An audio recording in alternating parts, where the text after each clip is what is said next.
Hello बच्चा लोग, तो हम पढ़ने वाले क्लास 9 साइंस के चैप्टर नंबर 10 को। और ये चैप्टर कौन सा? ये कार्य तथा ऊर्जा। तुम बोलोगे सर ये पहले तो चैप्टर 11 हुआ करता था, अब 10 कैसे हो गया? तो भाई इसको हम लोग पढ़ने वाले एकदम लेटेस्ट बुक से, जो एनसीईआरटी का हमारा लेटेस्ट बुक है उससे हम लोग एनसीईआरटी को लाइन बाय लाइन पढ़ने वाले हैं।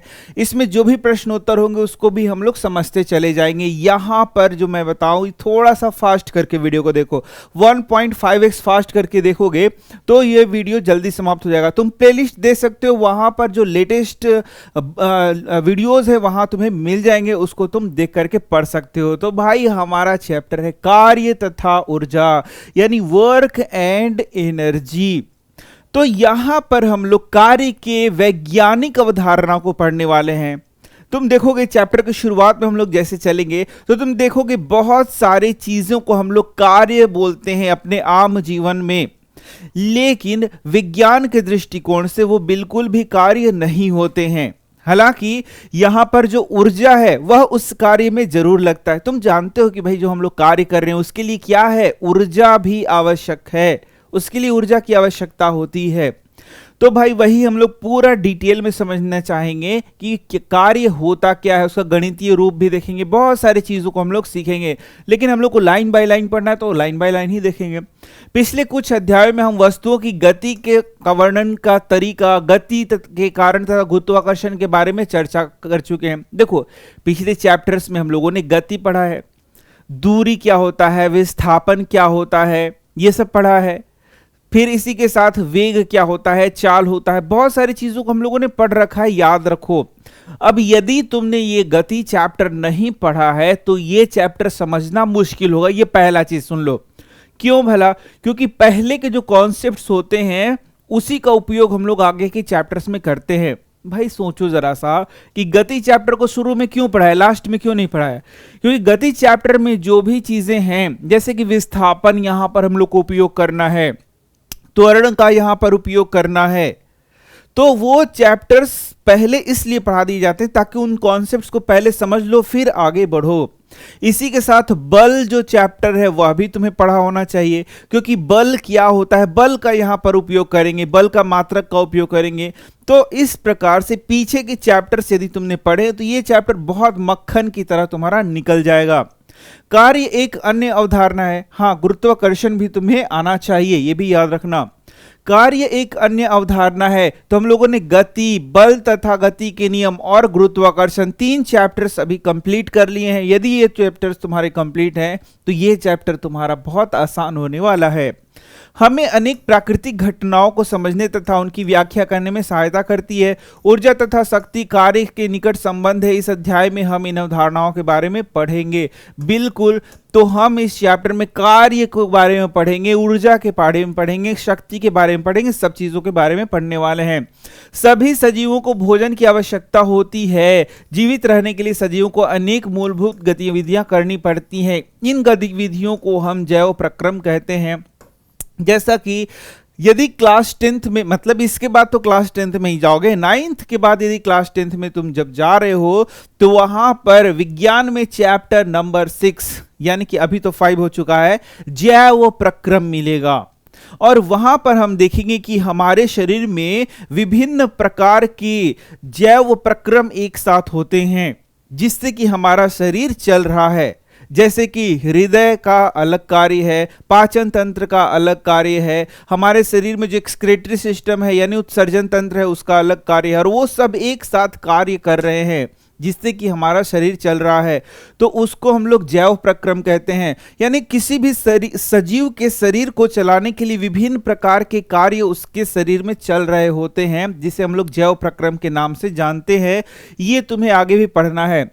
अब यदि ये जैव प्रक्रम हो रहा है तो इसके लिए ऊर्जा भी आवश्यक है, और ऊर्जा हमें कहां से प्राप्त होती है? भोजन से प्राप्त होती है ना।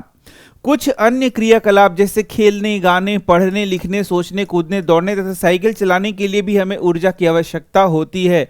अब देखो कुछ अन्य क्रियाकलाप यहां बोल रहा है। बहुत सारे क्रियाकलाप हम डेली जीवन में कर रहे हैं। जैसे मैं अभी खड़ा हूं, तब खड़े होने के लिए भी क्या चाहिए? ऊर्जा।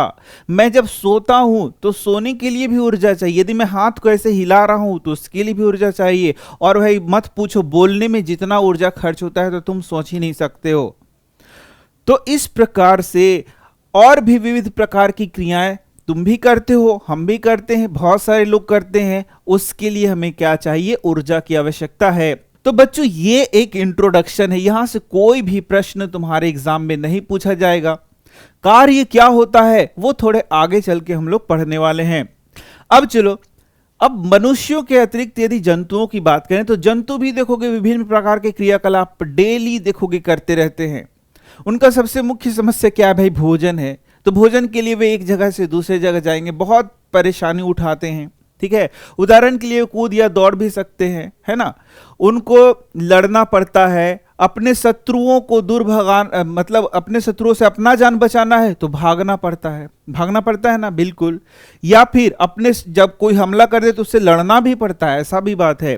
भोजन खोजना या आवास के लिए सुरक्षित स्थान खोजना पड़ता है। इसके अतिरिक्त कुछ जंतुओं को हम बोझा ढोने, गाड़ी खींचने के लिए भी देखते हैं।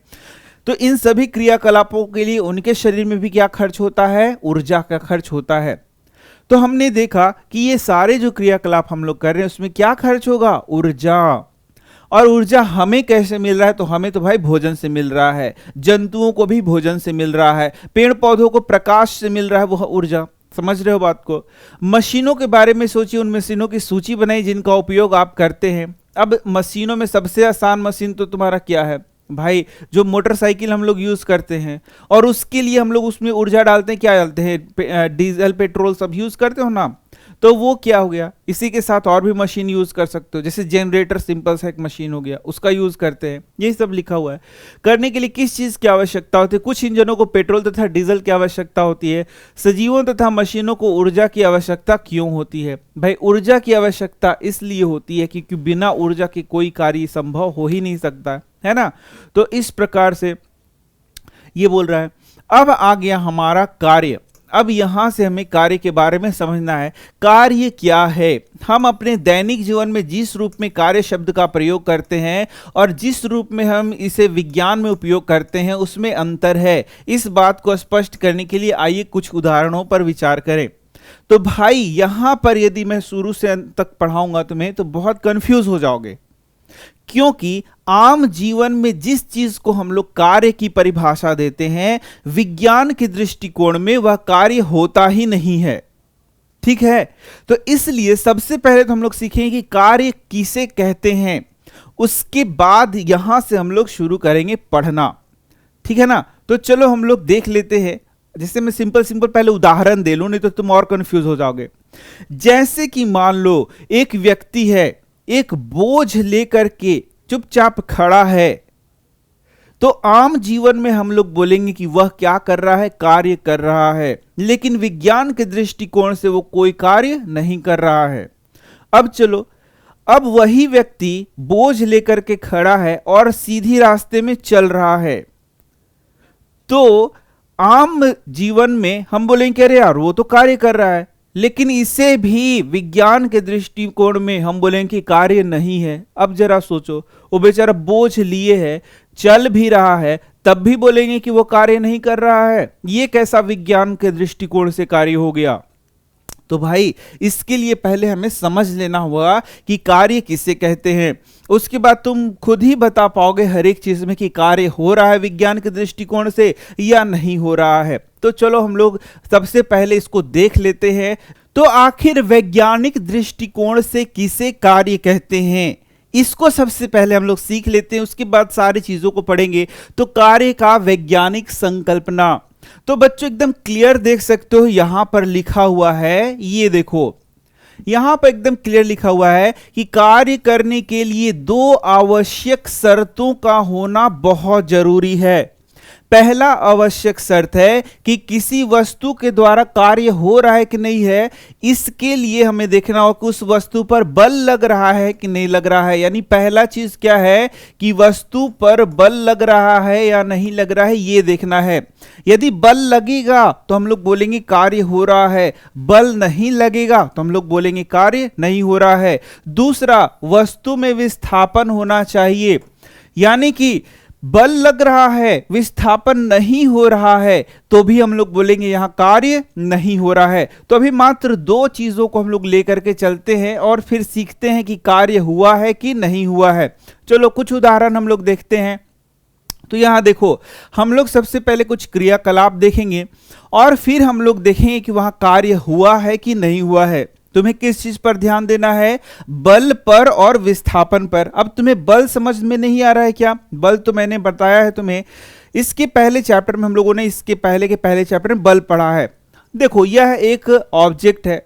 बल का क्या मतलब है कि यहां यदि मैं इसको धक्का दे रहा हूं, मतलब मैं क्या कर रहा हूं, कुछ बल लगा रहा हूं, और इस बल के कारण देखो ये क्या हो रहा है, अपना स्थान से हट रहा है, मतलब ये विस्थापित हो रहा है। तो मतलब बल लग रहा है और इसमें क्या हो रहा है, विस्थापन हो रहा है। ये दोनों शर्त जब तक नहीं होगा तब तक हम नहीं बोल सकते कि यहां पर कार्य हुआ है। लेकिन यदि दो शर्त हो रहा है तो बोलेंगे कार्य हुआ है।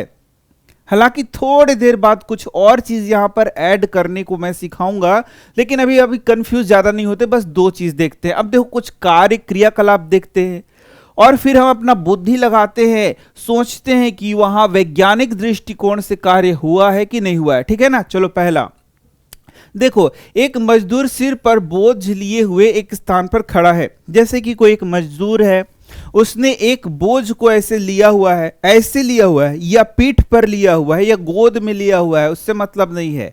उस मजदूर ने क्या लिया हुआ है? एक बोझ लिया हुआ है। तो क्या वो कार्य कर रहा है? ठीक है, तो चलो इसी को हम लोग देखते हैं।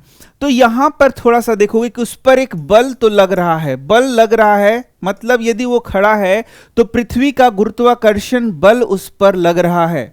ठीक है, और गुरुत्वाकर्षण बल उसको क्या कर रहा है, उसके विरुद्ध वो उस वस्तु को उठा के रखा है। अरे जैसे देखो, ये मैंने एक कोई वस्तु को सिर पे उठा के रखा है या यहां रखा है, तो नीचे से गुरुत्वाकर्षण बल इसको खींच रहा है, उसके विरुद्ध मैंने इसको उठा के रखा है, यानी बल तो लग रहा है। यहां थोड़ा सा ये शून्य हो गया है, लेकिन बल लग रहा है।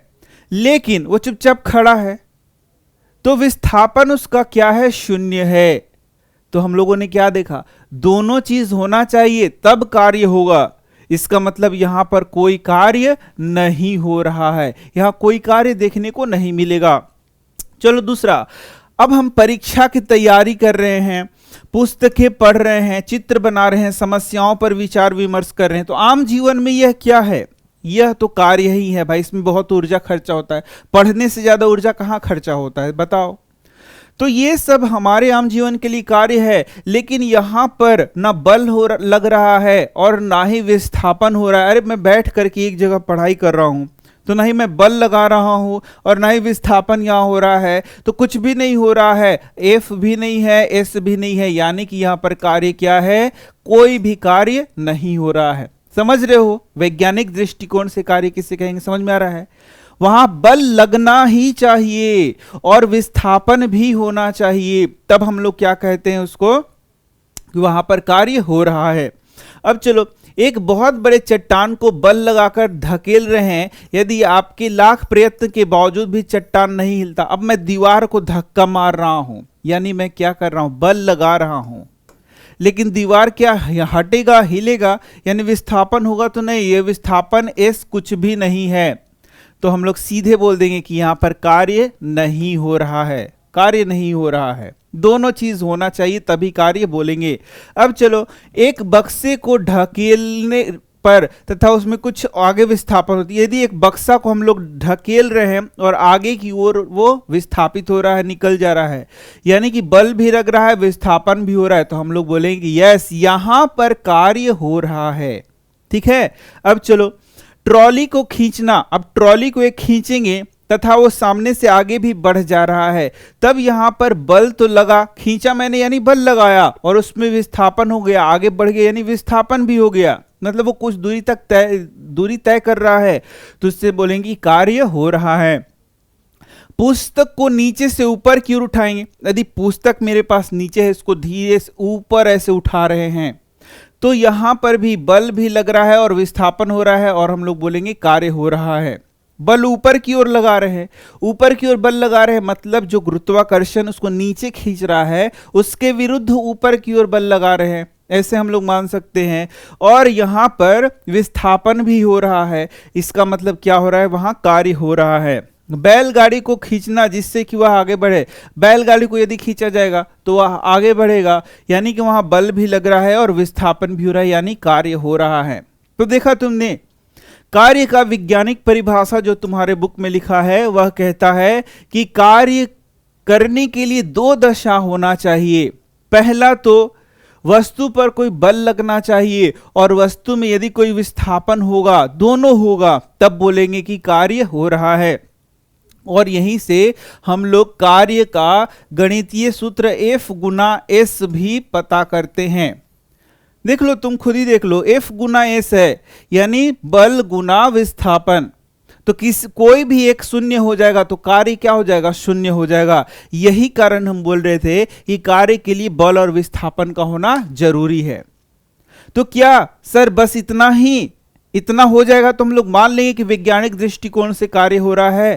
तो आंसर है नहीं, अभी नहीं। कुछ एक चीज इसमें क्या है, मिसिंग है। वो मिसिंग चीज क्या है, उसको इस उत्तर से हम लोग देखेंगे। यहां देखना, इस उत्तर में हम लोग देखेंगे। इस उत्तर में नहीं भी देख पाओगे तो यहां पर देखो, यहां पर देखना मैं एक उदाहरण बता रहा हूं। अब एक व्यक्ति है, ये देखो, इसने माथा पर बोझा लिया हुआ है, ठीक है, इसने माथा पर बोझा लिया हुआ है। तो यदि ये व्यक्ति माथे पर बोझा को लेता है, इसका मतलब गुरुत्वाकर्षण बल नीचे की ओर लग रहा है, यानी बल इस पर कुछ ना कुछ लग रहा है। और माथा पर यानी बल है, F है, देखो नीचे की ओर लग रहा है बल, थोड़ा सा मैं मोटा कर दे रहा हूं, यानी कि बल जो है वह नीचे की ओर लग रहा है, फोर्स इस पे लग रहा है। और ये जो व्यक्ति है वो खड़ा नहीं है, आगे की ओर बढ़ रहा है, यानी ये चल रहा है, यानी इसमें विस्थापन भी हो रहा है। ध्यान से देखना, ये बल भी लग रहा है और विस्थापन भी हो रहा है। लेकिन हम लोगों से पूछा जाए कि इसने क्या कार्य किया, तो work done is equal to 0 हम लोग बोलते हैं, इसने शून्य कार्य किया। तो बोलेगा सर अभी तो आपने बताया कि यदि बल लग रहा है और विस्थापन हो रहा है तब तो कार्य होना चाहिए, फिर यहां कार्य क्यों नहीं हो रहा है? तो इसका उत्तर छुपा हुआ है कि एक एक्स्ट्रा चीज भी हम लोग को यहां ऐड करना होगा। और वो क्या चीज है? बल और विस्थापन के बीच का कोण, ठीक है, बल और विस्थापन के बीच का कोण। तो यहां पर हमारे पास 3 कंडीशन होगा। पहला कंडीशन क्या होगा, ये देखो, यहां देखना, 3 कंडीशन हमको पढ़ना है। पहला कंडीशन, जिस तरफ बल लग रहा है उसी तरफ विस्थापन हो रहा है, जिस तरफ बल लग रहा है उसी तरफ विस्थापन हो रहा है, यानी कि इन दोनों के बीच एंगल क्या है, शून्य। कोण क्या हो गया तुम्हारा, शून्य। कोण क्या हो गया, शून्य हो गया। तब हम लोग बोलेंगे, यानी कि इनके बीच में यदि 0 डिग्री का कोण बनेगा तो हम लोग बोलेंगे कि कार्य हो रहा है, कार्य हो रहा है। दूसरा कंडीशन, बल लग रहा है इधर और विस्थापन हो रहा है इधर, यानी इनके बीच का, ये देखो बल है और ये क्या है, विस्थापन है, और इनके बीच 180 डिग्री का कोण बन रहा है, तब भी बोलेंगे कि कार्य हुआ है। इसको और डिटेल में मैं आगे समझाऊंगा, अभी तो हम लोग एकदम इंट्रोडक्शन पढ़ रहे हैं। तीसरा एक और कंडीशन तुम लोगों को समझना है। तीसरा कंडीशन में बल या तो ऊपर या तो नीचे जिधर भी लगे और विस्थापन भी हो, यानी कि बल लग रहा है और विस्थापन, और इनके बीच 90 डिग्री का कोण बन रहा है, तो यहां पर वर्क डन क्या हो जाएगा, कुछ भी नहीं, यानी शून्य। तो ये 3 कंडीशन अब याद रखना होगा। इसका मतलब है कि कोई वस्तु पर बल भी लग रहा है, उसमें विस्थापन भी हो रहा है, फिर भी हम लोग बोलेंगे कि वहां कोई कार्य नहीं हुआ है। कब? जब इनके बीच का एंगल क्या हो गया, 90 डिग्री हो गया, तब हम लोग बोलेंगे कि वहां पर कोई कार्य नहीं हो रहा है। जैसे कि इसका उदाहरण क्या था कि मैं एक बोझ लेकर के आगे की ओर बढ़ रहा हूं, तो बोझ जो मैंने लिया है तो मैं बोलूंगा कि ये जो गुरुत्वाकर्षण बल नीचे की ओर लग रहा है वह एक बल हो गया, और मैं आगे की ओर बढ़ रहा हूं। इसका मतलब जब मैं आगे की ओर बढ़ रहा हूं तो ये हो गया विस्थापन और ये क्या हो गया, बल, और इनके बीच का एंगल कितना हो गया, 90 डिग्री। इस कारण से यह कार्य की श्रेणी में नहीं आएगा। यानी कि एक बोझ लिए हुए व्यक्ति आगे की ओर चल रहा है तो हम लोग बोलेंगे कि विज्ञान के भाषा में उसने कोई कार्य नहीं किया है। समझ में आ गया। लेकिन अब मैं बोझ लेकर के ऊपर चढ़ रहा हूं, सीढ़ी पर ऊपर चढ़ रहा हूं, ठीक है। तो यहां पर यदि मैंने बोझ लिया है तो बल नीचे की ओर लग रहा है और मैं ऊपर की ओर चढ़ रहा हूं, तो इनके बीच में देखो बल लग रहा है नीचे और मैं चढ़ रहा हूं ऊपर की ओर, तो इनके बीच में 180 डिग्री का एंगल बन रहा है, यानी ये कार्य हो रहा है। देखा तुमने। तो इस तरीके से कार्य होने के लिए अब 3 चीजें होना जरूरी है। पहला, बल लगना जरूरी है। दूसरा, विस्थापन होना जरूरी है। और तीसरा, बल तथा विस्थापन के बीच में ये दोनों कोण होना चाहिए। यदि ये कोण 90 डिग्री का हो गया तो वहां भी हम बोलेंगे कि कार्य नहीं हो रहा है। देखो यहां देखना, यदि ये बल है और ये विस्थापन है, इनके बीच 90 डिग्री का कोण है, तो वहां भी हम लोग बोलेंगे कि कोई कार्य नहीं हो रहा है। ठीक इसी प्रकार से एक उदाहरण और ले सकते हो, जैसे कि मान लो ये है केंद्र और ये पृथ्वी के चारों ओर मान लो कि कोई सैटेलाइट इस प्रकार से क्या कर रहा है, गति कर रहा है।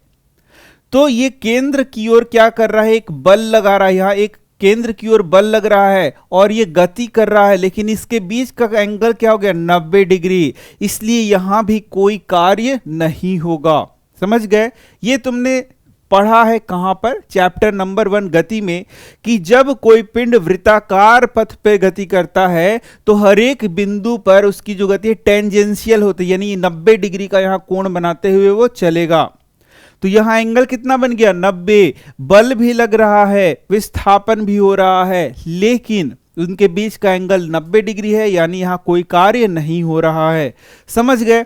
तो ये मुझे लग रहा है कि अब तुम्हें वैज्ञानिक दृष्टिकोण से कब कार्य होगा ये समझ में आ गया होगा। तो चलो हम लोग शुरू से अब पढ़ लेते हैं और फिर आगे बढ़ते हैं। तो अब तुम्हें कार्य यदि समझ में आ गया है तो एकदम शुरू से हम लोग पढ़ते जाते हैं, एकदम धड़ धड़ धड़ धड़, और उसके बाद तुम आसानी से समझ दोगे। क्या बोल रहा है, कठोर काम करने के बावजूद कुछ अधिक कार्य नहीं। कमली परीक्षा की तैयारी कर रही है, वह अध्ययन में बहुत सा समय व्यतीत करती है, वह पुस्तकें पढ़ती है, चित्र बनाती है, अपने विचारों को सुव्यवस्थित करती है, प्रश्न पत्रों को एकत्रित करती है, कक्षाओं में उपस्थित रहती है, अपने मित्रों के साथ समस्याओं पर विचार विमर्श करती है तथा प्रयोग करती है। इस क्रियाकलापों पर वह बहुत सी ऊर्जा व्यय करती है। सामान्य बोलचाल में वह कठोर काम कर रही। बोलो हाँ कि ना। बिल्कुल। यदि इतना काम तुम भी कर रहे हो तो गारंटी रखो एग्जाम में बहुत अच्छे नंबर तुम्हारे आएंगे। नहीं कर रहे हो तो कम नंबर आएंगे, ये भी बात याद रखना। यानी इसके लिए वह बहुत ज्यादा ऊर्जा भी व्यय करती है। यदि हम कार्य को वैज्ञानिक परिभाषा के अनुसार देखें तो इस कठोर काम में बहुत थोड़ा कार्य सम्मिलित है। अब तो तुम्हें पता चल रहा होगा कि आम बोलचाल की भाषा में हम बोल रहे हैं कि वह लड़की बहुत कठोर काम कर रही है, उसको बहुत ऊर्जा खपत हो रहा है। लेकिन क्या वैज्ञानिक दृष्टिकोण से इसको हम लोग कार्य कह सकते हैं? नहीं। उसमें बहुत थोड़ा सा कार्य, उसमें कहीं जहां विस्थापन हो रहा होगा, बल लग रहा होगा और उसका कोण सही बन रहा होगा, तब हम लोग उसको कार्य मान सकते हैं। समझ में आ रहा है ना? अब देखो, अब सब समझ में आएगा। आप एक बहुत बड़ी चट्टान को धकेलने के लिए कठोर परिश्रम कर रहे हैं। मान लीजिए आपके सारे प्रयत्नों के बावजूद चट्टान नहीं हिला। देखो क्या हुआ, बल लगा लेकिन विस्थापन नहीं हुआ, तो कार्य हुआ? तो आंसर है नहीं, कोई कार्य यहां पर नहीं हुआ। समझ गए ना? आप पूर्णतया थक चुके हैं तथापि आपने चट्टान पर कोई कार्य नहीं किया, कोई कार्य नहीं हुआ। देखा, मैंने बोला ना कि मैं जैसे ही बता दूंगा कि कार्य वैज्ञानिक दृष्टिकोण से क्या है, तुम हर एक चीज को अब कसौटियों पर तौल सकते हो और कार्य हुआ है कि नहीं हुआ है ये तुम खुद बता सकते हो। देखो, आप अपने सिर पर एक भारी बोझा रखकर कुछ मिनट के लिए बिना हिले डुले खड़े रहते हैं। बोझ लिया है यानी गुरुत्वाकर्षण बल उसको नीचे खींच रहे, नहीं बल तो लग रहा है, नीचे की ओर एक बल लग रहा है। आप थक जाते हैं, आपने प्रयास किया तथा अपनी बहुत सी ऊर्जा व्यय की है। अरे भाई, नहीं थकोगे? 100 केजी का बोझ लेकर के खड़ा रहोगे तो क्या तुम नहीं थकोगे?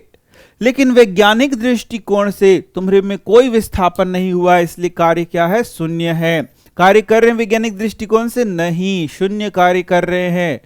हम विज्ञान में जिस प्रकार कार्य शब्द का अर्थ समझते हैं उस रूप में इस स्थिति में कोई कार्य नहीं हुआ है। अब तो क्लियर हो गया होगा। प्राकृतिक दृश्य को देखने के लिए आप सीढ़ियों पर चढ़कर इमारत की ऊपरी मंजिलों तक पहुंच जाते हैं। आप एक ऊंचे पेड़ पर भी चढ़ सकते हैं। वैज्ञानिक परिभाषा के अनुसार इस क्रियाकलाप में बहुत सारा कार्य निहित है। अब देखो ये वाला तुम्हें समझ में आ रहा होगा कि यदि हम लोग सीढ़ियों से ऊपर की ओर चढ़ रहे हैं, कुछ बोझ को लेकर के भी ऊपर की ओर चढ़ रहे हैं, तो गुरुत्वाकर्षण बल के विरुद्ध चढ़ रहे हैं ऊपर की ओर, यानी कि विस्थापन ऊपर की ओर हो रहा है, गुरुत्वाकर्षण बल नीचे की ओर लग रहा है, यानी इसमें 180 डिग्री का कोण बन रहा है। इसका मतलब यहां पर कार्य हो रहा है। समझ रहे हो ना? तो ये सारा यहां कार्य को दिखा रहा है। अपने दैनिक जीवन में हम किसी भी लाभदायक शारीरिक या मानसिक परिश्रम को कार्य समझते हैं। बोलो, समझते हैं कि नहीं समझते हैं? पढ़ रहे हैं, याद कर रहे हैं, बातचीत कर रहे हैं, लड़ाई झगड़ा कर रहे हैं, सबको हम लोग कार्य ही समझते हैं। लेकिन ऐसा नहीं है। कुछ क्रियाकलाप जिससे मैदान में खेलना, मित्रों से बातचीत करना, किसी धुन को गुनगुनाना, किसी सिनेमा को देखना, किसी समारोह में सम्मिलित होना कभी कभी कार्य नहीं समझा जाता है। कार्य क्या होता है यह इस बात पर निर्भर करता है कि हम उसे कैसे परिभाषित करते हैं। मतलब आम बोलचाल की भाषा में जो भाई हम लोग बोलते हैं बहुत काम है, बहुत काम कर रहे हैं, दिन भर काम कर रहे हैं, विज्ञान की दृष्टि में तुम जीरो हो।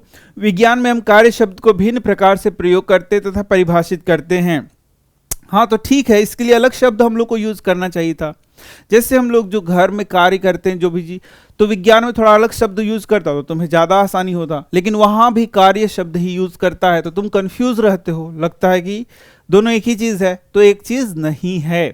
चलो, तो यही कार्य की वैज्ञानिक संकल्पना यहां प्रस्तुत की जाती है। विज्ञान के दृष्टिकोण से हम कार्य को किस प्रकार देखते हैं और परिभाषित करते हैं, यह समझने के लिए आइए कुछ स्थितियों पर विचार करें। तब यहां स्थितियां देखना, किसी सतह पर रखे गुटके को धकेला जाए, गुटका कुछ दूरी तय करता है, अपने गुटके पर कुछ बल लगाया और गुटका विस्थापित हो गया, तो इसमें कार्य हुआ कि नहीं हुआ? यस हुआ। पहला तो गुटका पर मैंने बल लगाया, एफ लगा, उसमें विस्थापन भी हो गया, दोनों चीज यदि होता है तो हम बोलेंगे कार्य होता है। लेकिन वहां उनके बीच के एंगल को भी देखते हैं।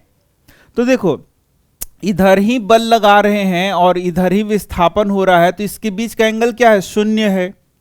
अब एंगल शून्य है, कैसे एंगल शून्य है भाई? तुम बोलो कि सर क्या एंगल शून्य, एंगल शून्य क्या कर रही है? देखो, अब यहां देखना, मान लो कि इधर विस्थापन हो रहा है, इधर बल लग रहा है, तो इसके बीच का एंगल क्या है? 90 डिग्री है कि नहीं है? इस पर ध्यान दो, इस एरो पर और इस एरो पर। ये लाल वाला मैं लगा देता हूं, ये लाल एरो पर, वाह, यहां देखो ये लाल एरो पर मैंने यहां पर लगा दिया। अब देखो ये 90 डिग्री का कोण बन रहा है। अब यदि ये वाला विस्थापन इधर आ गया तो कितना डिग्री का कोण बना? कोण 60 डिग्री का हुआ, घटते गया 45 डिग्री, 30 डिग्री, 20 डिग्री, 10 डिग्री, यहां 10 डिग्री बन रहा है ना, लेकिन ये लो मैंने सटा दिया तो क्या हो गया? 0 डिग्री हुआ कि नहीं हुआ? ये लाल वाला क्या है? विस्थापन। एफ वाला क्या है? बल। तो विस्थापन और बल के बीच में यहां पर कितना डिग्री हो गया? 0 डिग्री हुआ कि नहीं हुआ? आप समझ गए कि जिस दिशा में विस्थापन हो रहा है उसी दिशा में यदि बल लग रहा है तो इनके बीच का यहां देखो तो एंगल क्या हो गया? 0 डिग्री का हो गया। अब समझ रहे हो ना 0 डिग्री क्या है? तो यही मैं बार बार बोल रहा था 0 डिग्री। अब चलो इसको इधर थोड़ा लाते जाओ, ये देखो ये 90 डिग्री पर था, अब ये 100 डिग्री, 110 डिग्री, ये डिग्री बढ़ रहा है। तो ऐसे यदि हम लोग कर दें, यानी विस्थापन इधर हो रहा है, बल इधर लग रहा है, तब इसके बीच का एंगल कितना हो गया? 180 डिग्री।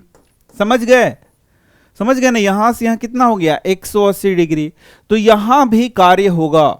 तो कार्य कब नहीं होता है? जब इनके बीच 90 डिग्री का कोण बनता है।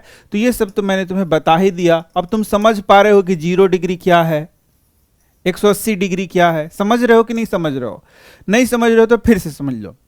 यदि बल जिस साइड में बल लग रहा है, जिस साइड में बल लग रहा है, जिस साइड में बल लग रहा है उधर ही विस्थापन हो रहा है, तो बोलेंगे यहां पर 0 डिग्री है। या फिर बोलें कि जिस साइड में बल लग रहा है और विस्थापन इधर हो रहा है तो इसके बीच बोलेंगे 180 डिग्री है। या फिर तो ऐसे देख लो कि इधर बल लग रहा है और इधर विस्थापन हो रहा है तो इसके बीच में 90 डिग्री है। यही 3 कंडीशन समझना है।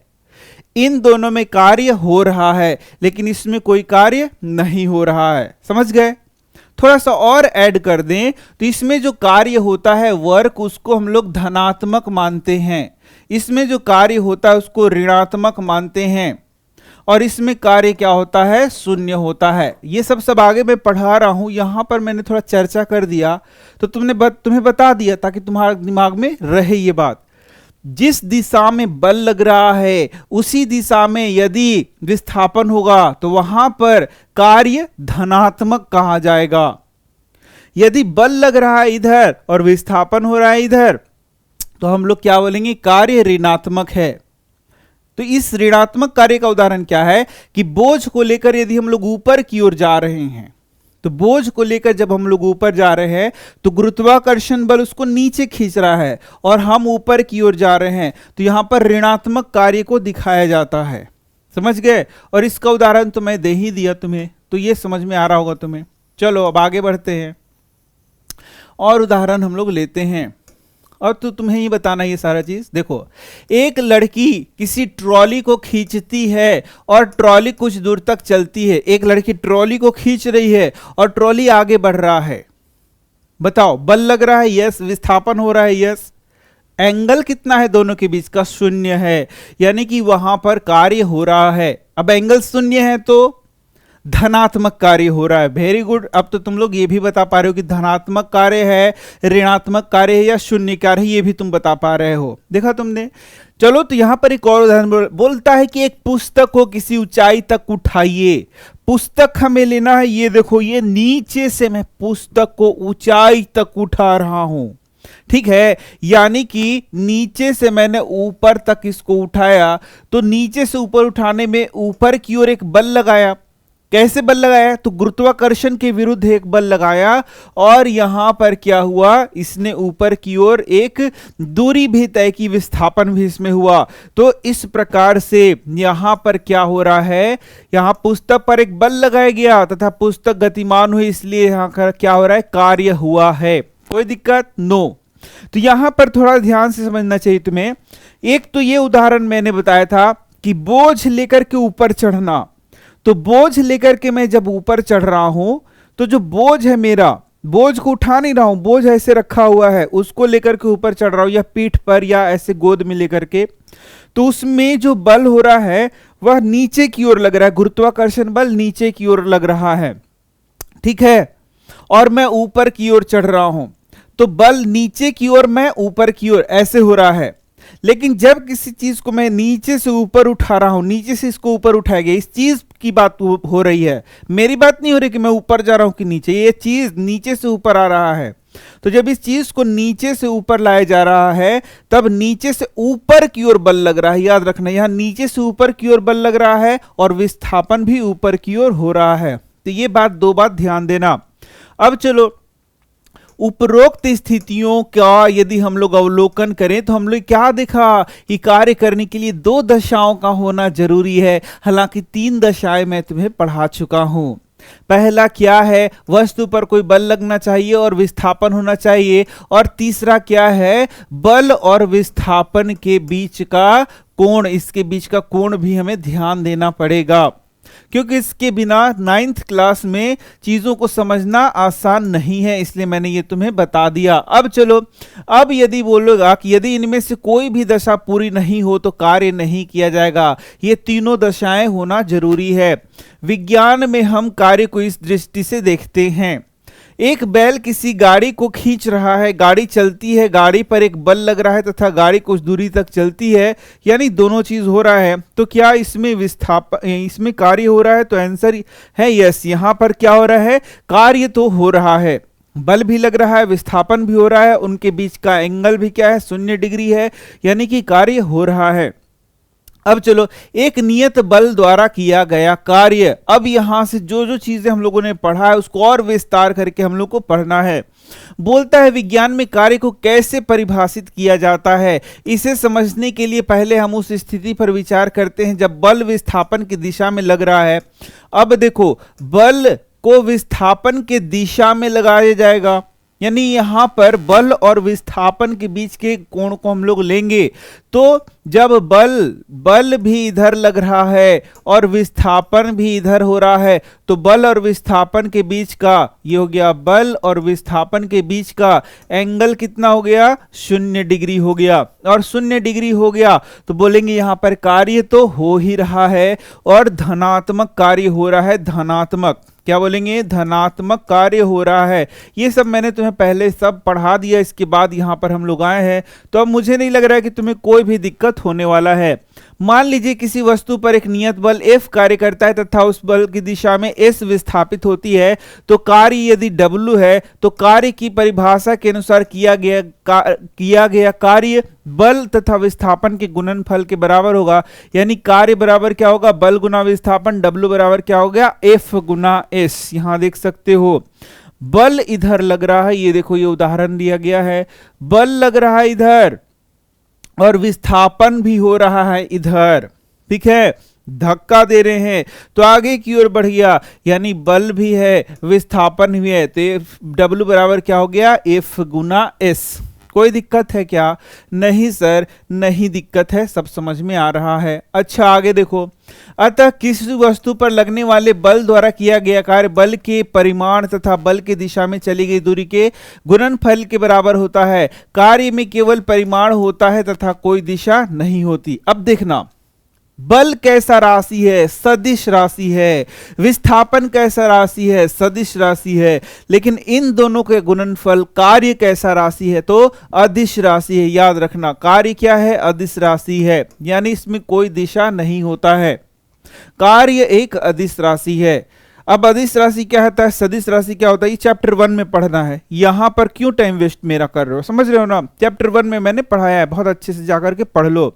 अब देखना क्या बोल रहा है, यदि समीकरण 10.1 में F बराबर 1 न्यूटन, न्यूटन मतलब क्या है जल्दी बता दो, अरे यह कार्य, यह बल का क्या है, मात्रक है, और S बराबर 1 मीटर, मीटर क्या हो गया, विस्थापन का मात्रक, तो बल द्वारा किया गया कार्य 1 न्यूटन मीटर होगा। यहां पर बल का मात्रक न्यूटन मीटर या जूल है, यहां पर कार्य का मात्रक क्या बोल रहा है, कार्य का मात्रक, बल का मात्रक तो न्यूटन है, तो यहां पर कार्य का मात्रक क्या बोल रहा है, न्यूटन मीटर, तो कार्य का मात्रक होता है न्यूटन मीटर, या इसी को हम लोग क्या कहते हैं, जूल। याद करो VVI क्वेश्चन है, कार्य का मात्रक क्या है, तो कार्य का मात्रक जूल है। ऊर्जा का मात्रक भी जूल होता है, याद रखना दोनों एक ही होता है मात्रक। अतः 1 जूल को परिभाषित करिए। अब 1 जूल क्या है, 1 जूल को परिभाषित करना है, तो 1 जूल उस कार्य के बराबर है जब किसी पिंड पर 1 न्यूटन बल लगेगा। कितना बल लगेगा, 1 न्यूटन, अरे कितना बल लगेगा, 1 न्यूटन, अरे कितना बल लगेगा, 1 न्यूटन, और उसमें विस्थापन भी कितना होगा, 1 मीटर, विस्थापन 1 मीटर, बल 1 न्यूटन, विस्थापन 1 मीटर, बल 1 न्यूटन, विस्थापन 1 मीटर और बल 1 न्यूटन, तो कार्य 1 जूल। हाँ सिंपल सा तो है, वस्तु पर किए गए कार्य की वह मात्रा जब 1 न्यूटन का बल किसी वस्तु पर लगाएंगे और वो 1 ही मीटर चलेगा, तो उसे हम लोग क्या बोलेंगे कि 1 जूल का कार्य हुआ है। कितना आसान था। चलो समीकरण 10.1 को ध्यानपूर्वक देखिए, यदि वस्तु पर लगने वाला बल 0 हो तो किया गया कार्य क्या होगा, 0 होगा। ये तो जानते हो, W बराबर क्या है, F गुना S। यदि बल 0 है तो पूरा का मान 0, यदि विस्थापन 0 है तो पूरा का मान 0। समझ गए। यदि वस्तु का विस्थापन 0 है तो भी किया गया कार्य क्या होगा, 0 होगा। उन दोनों दशाओं का उल्लेख की जिनका कार्य होने के लिए पूरा होना आवश्यक है, यानी कि दोनों चीज होना चाहिए, बल गुना विस्थापन। समझ रहे हो ना बच्चा लोग, बहुत आसान सा चीज, देखो सब मैंने पढ़ाया है बहुत मेहनत से, तो तुम्हें सब समझ में यहां आ भी रहा होगा। एक अन्य स्थिति पर विचार करेंगे। हम लोग 3 स्थिति पहले ही पढ़ चुके हैं। जब जिधर बल लगता है उधर ही विस्थापन होता है, यानी उनके बीच का एंगल क्या था, 0 था। बोलते एक और स्थिति में बच्चा करिए, विस्थापन एक ही दिशा में है, बल तथा विस्थापन एक ही दिशा में है। एक बच्चा किसी खिलौना कार को चित्र 10.4 में दर्शाए अनुसार धरती के समानांतर खींच रहा है। ये देखो ये बच्चा खींच रहा है, कार के विस्थापन की दिशा में बल लगाया गया। इस स्थिति में किया गया कार्य बल तथा विस्थापन के गुणनफल के बराबर होगा। इस प्रकार की स्थिति में बल द्वारा किया गया कार्य धनात्मक होगा। अभी तुरंत तो बता दिया, क्या बता दिया, बताया ना, कि यदि इधर लग रहा है बल और इधर ही हो रहा है विस्थापन, तो देखो बल और विस्थापन के बीच में एंगल क्या है, 0 डिग्री। और यदि एंगल 0 डिग्री है तो इसमें कार्य का मान क्या होता है, धनात्मक आएगा, पॉजिटिव आएगा, इसलिए से हम लोग क्या बोलते हैं, धनात्मक कार्य बोलते हैं। समझ गए। आगे देखो, अब ये पहला स्थिति था। दूसरा स्थिति में ऋणात्मक कार्य मैंने बताया था, फिर एक शून्य कार्य भी बताया है। देखो अब एक स्थिति पर विचार करिए जिसमें एक वस्तु समान वेग से किसी नियत दिशा में गति कर रहा है। कोई वस्तु है समान वेग से किसी नियत दिशा में गति कर रहा है, ठीक है ना। तो बोलता है उस पर विपरीत दिशा में एक अवमंदन बल F आरोपित किया जाता है, यानी उसमें गति इस तरीके से इस दिशा में हो रहा है। ये देखो गति इस दिशा में हो रहा है तो एक बल लगाया जा रहा है F इस दिशा में।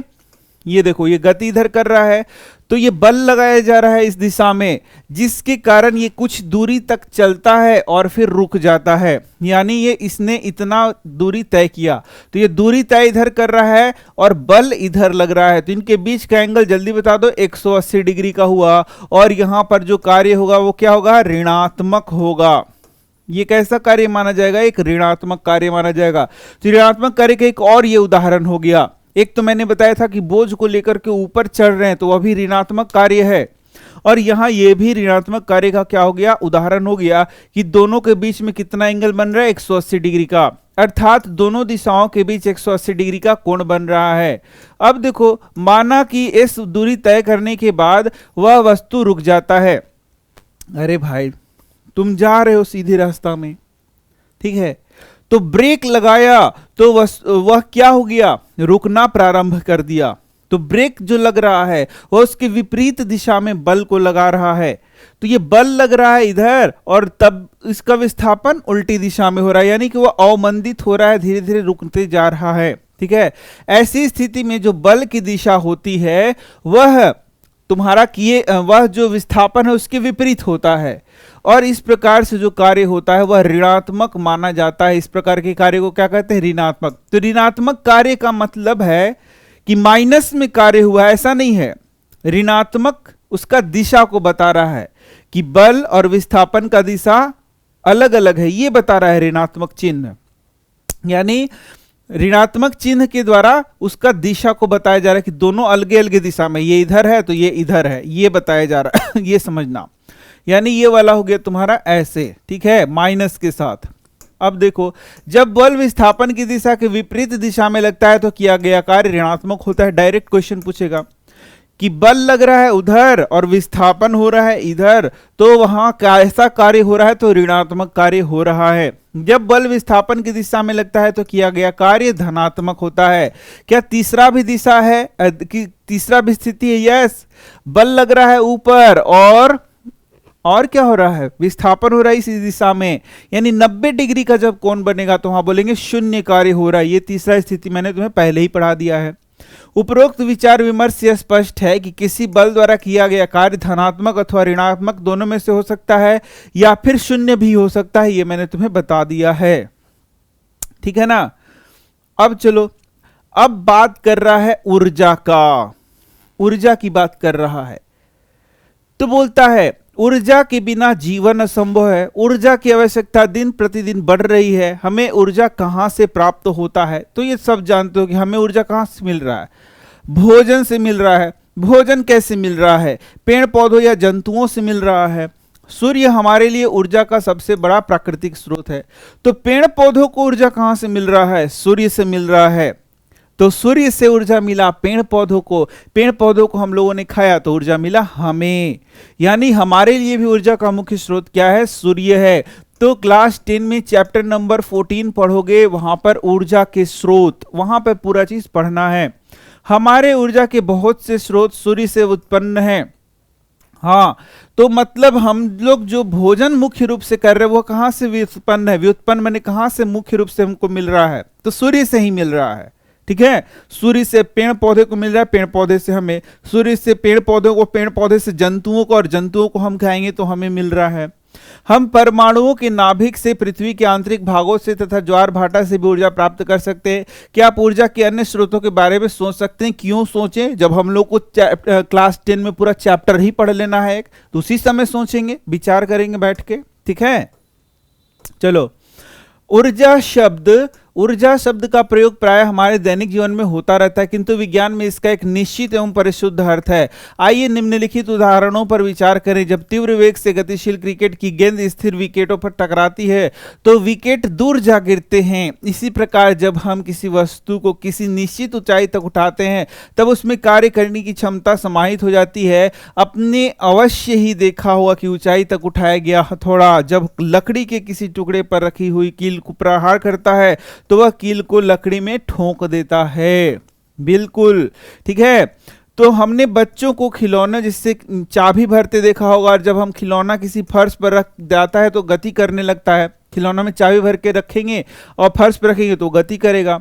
जब किसी गुब्बारे में हवा भरकर उसे दबाते हैं तो उसकी आकृति में परिवर्तन होता है। यदि हम गुब्बारे को कम बल लगाकर दबाते हैं तो बल के हटाने पर ही अपनी मूल आकृति में वापस आ सकता है, किंतु हम गुब्बारे को अधिक बल से दबाएं तो यह विस्फोट ध्वनि करते हुए फट भी सकता है। इन सभी उदाहरणों में, बाप रे इतना सारा उदाहरण बोल दिया, में वस्तुएं विभिन्न प्रकार से कार्य करने की क्षमता अर्जित कर लेती हैं। यदि किसी वस्तु में कार्य करने की क्षमता है तो कहा जाता है कि इसमें ऊर्जा है। यानी कि कार्य करने की क्षमता को ही क्या कहते हैं? ऊर्जा। बाप रे इतना चीज मैंने बता दिया तुम्हें, थक गया। इतनी बातें बताई गई है। बोल रहा है किसी वस्तु में यदि कार्य करने की क्षमता आ जाए तो उसे हम लोग क्या कहते हैं? ऊर्जा कहते हैं। जैसे देखना, ये पेन यहां पे रखा हुआ है तो क्या इसमें कार्य करने की क्षमता है? तो बोलेंगे नहीं अभी तो नहीं है, लेकिन जैसे ही मैंने इसे उठाया तो इसमें ऊर्जा भर गया, और इससे यहां छोड़ा जाए तो ये प्रहार कर सकता है, यानी कार्य करने की क्षमता इसमें आ गई। देखो दर्द हुआ मुझे, यानी इसमें अभी ऊर्जा नहीं है, लेकिन जैसे ही इसे उठाया गया इसमें ऊर्जा भर गया। देखो कोई परिवर्तन नहीं है, जैसा था वैसा ही है, बस इसका ऊंचाई को उठाया, बस इसमें ऊर्जा भर गया। देखो कितना जादूगरी है। तो ये इसमें ऊंचाई तक उठाने पर ऊर्जा कहां से भरा रहे? मैंने जो खाया पिया था वो ऊर्जा इसमें आ गया है, और छोड़ा तो ये देखो ये ऊर्जा वापस से नीचे टकराया। समझ रहे हो? यानी कि आगे भी हम लोगों को ये चीज पढ़ना है कि ऊर्जा का एक रूप से दूसरे रूप में क्या होता है? रूपांतरण होता है। वो चीज हम लोगों को पढ़ना है, और उसी चीज को वहां भी क्या पढ़ना है? ऊर्जा के बारे में ही पढ़ना है। तो ऊर्जा क्या है? ऊर्जा एक ऐसा चीज है जिसे तुम ना देख सकते हो और ना ही तुमको पता लगेगा कि इसमें ऊर्जा है कि नहीं है, लेकिन किसी चीज में ऊर्जा हो सकता है, किसी में नहीं। किसी में ज्यादा हो सकता है, किसी में कम। ऊर्जा तो हमेशा रहेगा, लेकिन ज्यादा और क्या हो सकता है? कम। समझ रहे हो? तो इस प्रकार से सिंपली यदि हम लोग परिभाषित करें कि ऊर्जा क्या है, तो कार्य करने की क्षमता। जब कोई पिंड में कार्य करने की क्षमता आ जाती है तो वही क्या है? ऊर्जा कहलाता है, या बोलेंगे कि उसमें ऊर्जा भरा हुआ है। ठीक है, जैसे कि सिंपली हथौड़े के बारे में बोल रहा है। हथौड़ा भी तो वैसा ही उदाहरण हो गया। हथौड़ा ऐसे है तो ऐसे मारते हैं, ऐसे ऐसे ऐसे कील को मारते हैं तो ये ठुकेगा? नहीं ठुकेगा। लेकिन इसमें अब ऊर्जा देखो, मैं भरता हूं या तो ऐसे मैंने किया तो इसमें ऊर्जा भर दिया, और अब मारूंगा ढा तो फिर कील क्या हो जाएगा? वो अंदर की ओर धंस जाएगा। यानी अभी इसमें ऊर्जा नहीं है, लेकिन जैसे ही मैंने इसे उठाया इसमें कार्य करने की क्षमता भर गई, यानी इसमें ऊर्जा भर गया। अब इसमें कैसा ऊर्जा भर गया तो हम लोग आगे पढ़ेंगे कि इसमें स्थितिज ऊर्जा भर गया। इसका स्थिति बदलने के कारण इसका स्थितिज ऊर्जा भर गया इसमें। बस ये हथौड़ा यहाँ है और ये हथौड़ा वही हथौड़ा है, कुछ इसमें नहीं बदला हुआ है, लेकिन बस मैंने इसे उठा करके ऐसे कर दिया तो इसमें ऊर्जा भर गया। तो बोलोगे सर ऊर्जा कहां से आया? अरे जो मैंने खाया था वो ऊर्जा इसमें आया। देखो यहां से उठाने में ऊर्जा मेरा खर्च हुआ ना, तो ये सारा ऊर्जा इसमें भर गया, यही समझो। तो ये दिख रहा है? नहीं दिख रहा है। ऊर्जा एक ऐसा चीज है जो कि दिखेगा नहीं तुम्हें, लेकिन अब यहां से यदि हम लोग छोड़ें, ये देखो ये बहुत तेज चोट करेगा। समझ रहे हो? तो यही है ऊर्जा का कॉन्सेप्ट कि कार्य करने की क्षमता है, उसे ही क्या कहते हैं? ऊर्जा। जो वस्तु कार्य करती है उसमें ऊर्जा की हानि होती है। अब देखना, ये यहां पर था तो इसमें ऊर्जा भर गया था, लेकिन जैसे इसने कार्य कर दिया इसका ऊर्जा समाप्त हो गया, या फिर बोलेंगे समाप्त नहीं वर्ड यूज करेंगे, बोलेंगे ये दूसरे में रूपांतरित हो गया। तो ये कहां चला गया, तो उस कांटी में चला गया और कांटी को धंसाने में यूज हो गया। और जिस वस्तु पर कार्य किया जाता है उसमें ऊर्जा की वृद्धि होती है। अब देखो, ये जिस वस्तु पर ये कार्य करे, जिस वस्तु पर ये ऊर्जा दिया जाएगा उसमें ऊर्जा चला जाएगा, यही समझ के चलो, ठीक है। यानी ऊर्जा एक रूप से दूसरे रूप में बदलते रहती है, इसे ही हम लोग क्या बोलते हैं कि ऊर्जा का रूपांतरण होता है। ऊर्जा को ना ही हम लोग बना सकते हैं, ना ही ऊर्जा को समाप्त कर सकते हैं, बल्कि एक रूप से दूसरे रूप में हम लोग क्या कर सकते हैं, परिवर्तित कर सकते हैं। जैसे यदि मैं बोलूं कि सूर्य के ऊर्जा से मैं बोल रहा हूं, तो यह सही है कि गलत है? बिल्कुल सही है, क्योंकि सूर्य का जो ऊर्जा था उससे पेड़ पौधों ने भोजन बनाया, पेड़ पौधों को मैंने खाया, तो मैंने उस भोजन को पचाया, तो उसके बाद ऊर्जा है। यानी जो मैं बोल रहा हूं वह सूर्य के ऊर्जा से बोल रहा हूं। बिल्कुल ये सही बात है, समझ में आ रहा है। यदि मैं तुमसे पूछूं कि मैं घर में आयरन जो करता हूं वह पानी के ऊर्जा से है, क्या तुम बता सकते हो ये सही बात है या गलत है? बिल्कुल ये सही है। जो घर में आयरन हम लोग कर रहे हैं यानी कि इस्त्री करते हैं, तो पानी से कैसे हुआ? मैं जो मैं बल्ब जला रहा हूं वो पानी से जला रहा हूं। ये जो तुम्हारा दिख रहा है स्क्रीन, ये पानी से चल रहा है। क्या इसको तुम मान सकते हो?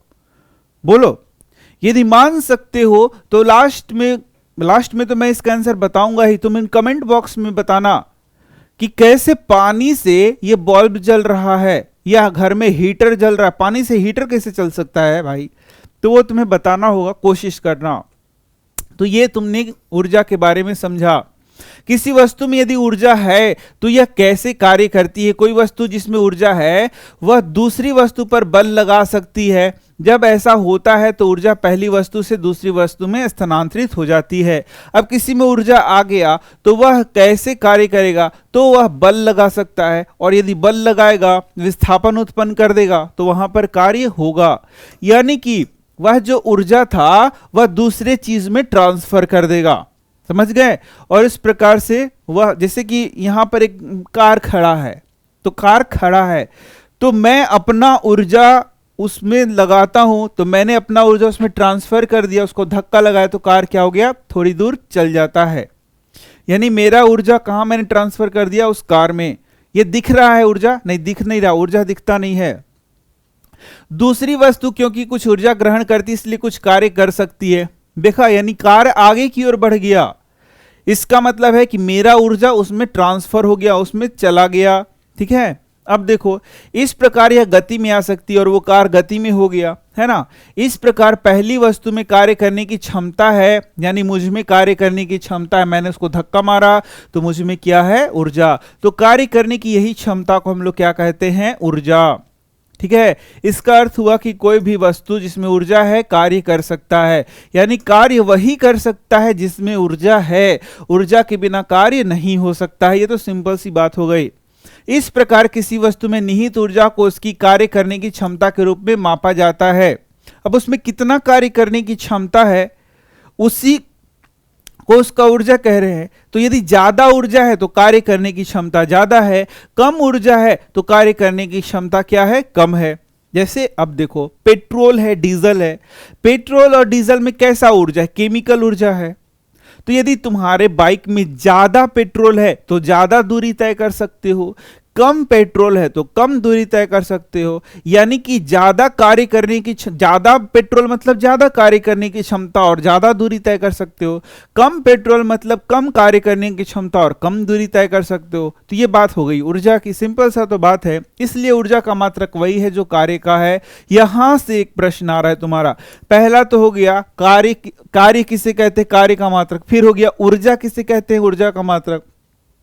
तो ऊर्जा का मात्रक क्या बोलता है, जूल। एक जूल कार्य करने के लिए आवश्यक ऊर्जा की मात्रा 1 जूल होगा। यदि कार्य 1 जूल करना है तो ऊर्जा भी 1 जूल लगेगा। सिंपल सा मैटर है। कभी कभी ऊर्जा के बड़े मात्रक किलो जूल का भी उपयोग करते हैं, जिसे 1 किलो जूल 1000 जूल के बराबर होता है। देखो 1K जब भी लिखेगा, K मतलब 1000 होता है, तो 1 kg मतलब 1000 ग्राम, 1 किलोमीटर मतलब 1000 किलोमीटर, 1 किलो जूल मतलब 1000 जूल, तो एक के मतलब 1000, याद रखना। अब ऊर्जा के रूप हम लोग को पढ़ना है, विभिन्न प्रकार के रूप। सौभाग्य से जिस संसार में हम रहते हैं उसमें ऊर्जा अनेक रूपों में विद्यमान है। विभिन्न रूपों में स्थितिज ऊर्जा, गतिज ऊर्जा, उष्मीय ऊर्जा, रासायनिक ऊर्जा, विद्युत ऊर्जा, प्रकाश ऊर्जा सम्मिलित हैं। देखो ऊर्जा कई रूपों में हम लोग देख सकते हैं। जब भी मैंने पेट्रोल का नाम लिया तो पेट्रोल में क्या है, केमिकल रसायन ऊर्जा के रूप में उसमें ऊर्जा संचित है। इसी प्रकार से सूर्य में क्या है, प्रकाश ऊर्जा है ना। इसी प्रकार से यदि कोई वस्तु यहां रखा है और वस्तु को मैंने उठा दिया तो इसकी स्थिति को मैंने बदल दिया तो इसमें स्थितिज ऊर्जा भर गया। कोई एक गतिमान ट्रेन है या कोई एक गतिमान वस्तु है तो उसमें गति के कारण ऊर्जा होता है। तो ये सारे ऊर्जा के रूप हैं, विभिन्न रूप हैं। उष्मीय ऊर्जा भी क्या है, ऊर्जा का रूप है। तो हमें यह पूरा ऊर्जा को तो नहीं पढ़ना है, लेकिन स्थितिज ऊर्जा और गतिज ऊर्जा के बारे में जरूर पढ़ना है। देखो स्थितिज ऊर्जा और गतिज ऊर्जा के बारे में हमें बहुत अच्छे से पढ़ना है, क्योंकि इसी से हमें एग्जाम में क्वेश्चंस आते हैं, ठीक है ना। तो ये देखो यहां पर इसी को हम लोग पढ़ेंगे और इसी को हम लोग अब समझेंगे।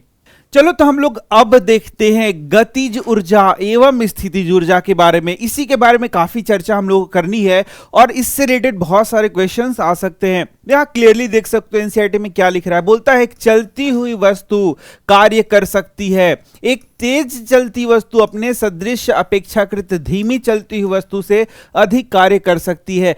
इसका मतलब है वस्तु जिसमें गति होगा उसमें कार्य करने की क्षमता क्या होगी, ज्यादा होगी। किसकी तुलना में, एक ऐसे वस्तु की तुलना में जो कि स्थिर होता है। तो यहां गति के कारण यहां पर क्या है, ऊर्जा है, इसलिए इसे हम लोग कहते हैं गतिज ऊर्जा। समझ गए। तो वैसी ऊर्जा जो किसी पिंड के गति के कारण होती है उसे हम लोग क्या कहते हैं, गतिज ऊर्जा। जैसे सिंपल सा है, मान लो एक छोटे से गोली को लेकर के मैं इसे मारता हूं तुम्हें, क्या होगा, कुछ नहीं, हल्का सा चोट आएगा। लेकिन वही गोली से किसी को बंदूक में रख करके बहुत हाई स्पीड में मारा जाए तो उस व्यक्ति की मृत्यु तक हो सकती है। तो था तो वह गोली, लेकिन एक बार उसका स्पीड क्या था, कम था, एक बार स्पीड बहुत ज्यादा था। ठीक इसी प्रकार से एक छोटा सा पत्थर लेकर के मैं किसी को मारता हूं, ऐसे ऐसे लिया पत्थर, ऐसे मार दिया, तो उसका क्या होगा, कुछ नहीं, हल्का सा चोट आएगा। लेकिन पत्थर को मैंने उठाया और उसको खींचा और एकदम तेज गति से मारा, तेज गति से, यानी उस पत्थर में बहुत ज्यादा गति मैंने ला दिया। तो उस गति के कारण जब अब उसे चोट लगेगा तो वह बहुत ही घातक हो सकता है। तो ये सब चीज तो तुम खुद भी जानते हो। अरे एक साइकिल है, सामने से आ रहा है, बहुत स्लो है, बहुत स्लो, 5 की स्पीड में आया, ऐसे मार दिया तुम्हें धक्का, ढस, तो कुछ नहीं हुआ तुम्हें, ऐसे थोड़ा सा हिल गए। और वही साइकिल, सोचो साइकिल की बात कर रहा हूं, मोटरसाइकिल की भी नहीं, वही साइकिल एकदम तेज गति से, मान लो तेज स्पीड से आ रहा है, एकदम ढलान है, जमीन ढलान है और एकदम तेज स्पीड से धक धक धक धक धक धक धक धक आ रहा है और तुम वहीं खड़े थे, मारा तो उड़ जाओगे, हो सकता है हाथ पैर भी टूट जाए। देखा तुमने जो मैंने उदाहरण दिए, वहां पर गति कितना मायने रखता है, ठीक है। तो यही यहां पर बता रहा है। एक दो और उदाहरण ले सकते हैं। बहती हुई नदी, एकदम धीरे धीरे यदि नदी बह रही है तो क्या हानि करेगा, और वही बहुत तेज रफ्तार से पानी आ रहा है तो बीच में जो भी जाएगा उसको क्या करेगा, उड़ा करके ले जाएगा। चलती हुई पवन, यानी पवन चलती हुई हवा जो है उसी को पवन कहते हैं। तो यदि हवा धीरे धीरे चल रहा है तो क्या करेगा, लेकिन वही हवा का स्पीड बहुत बहुत बहुत ज्यादा होगा तो छप्पर तक उड़ा करके घर का ले जाता है, तुम जानते ही हो।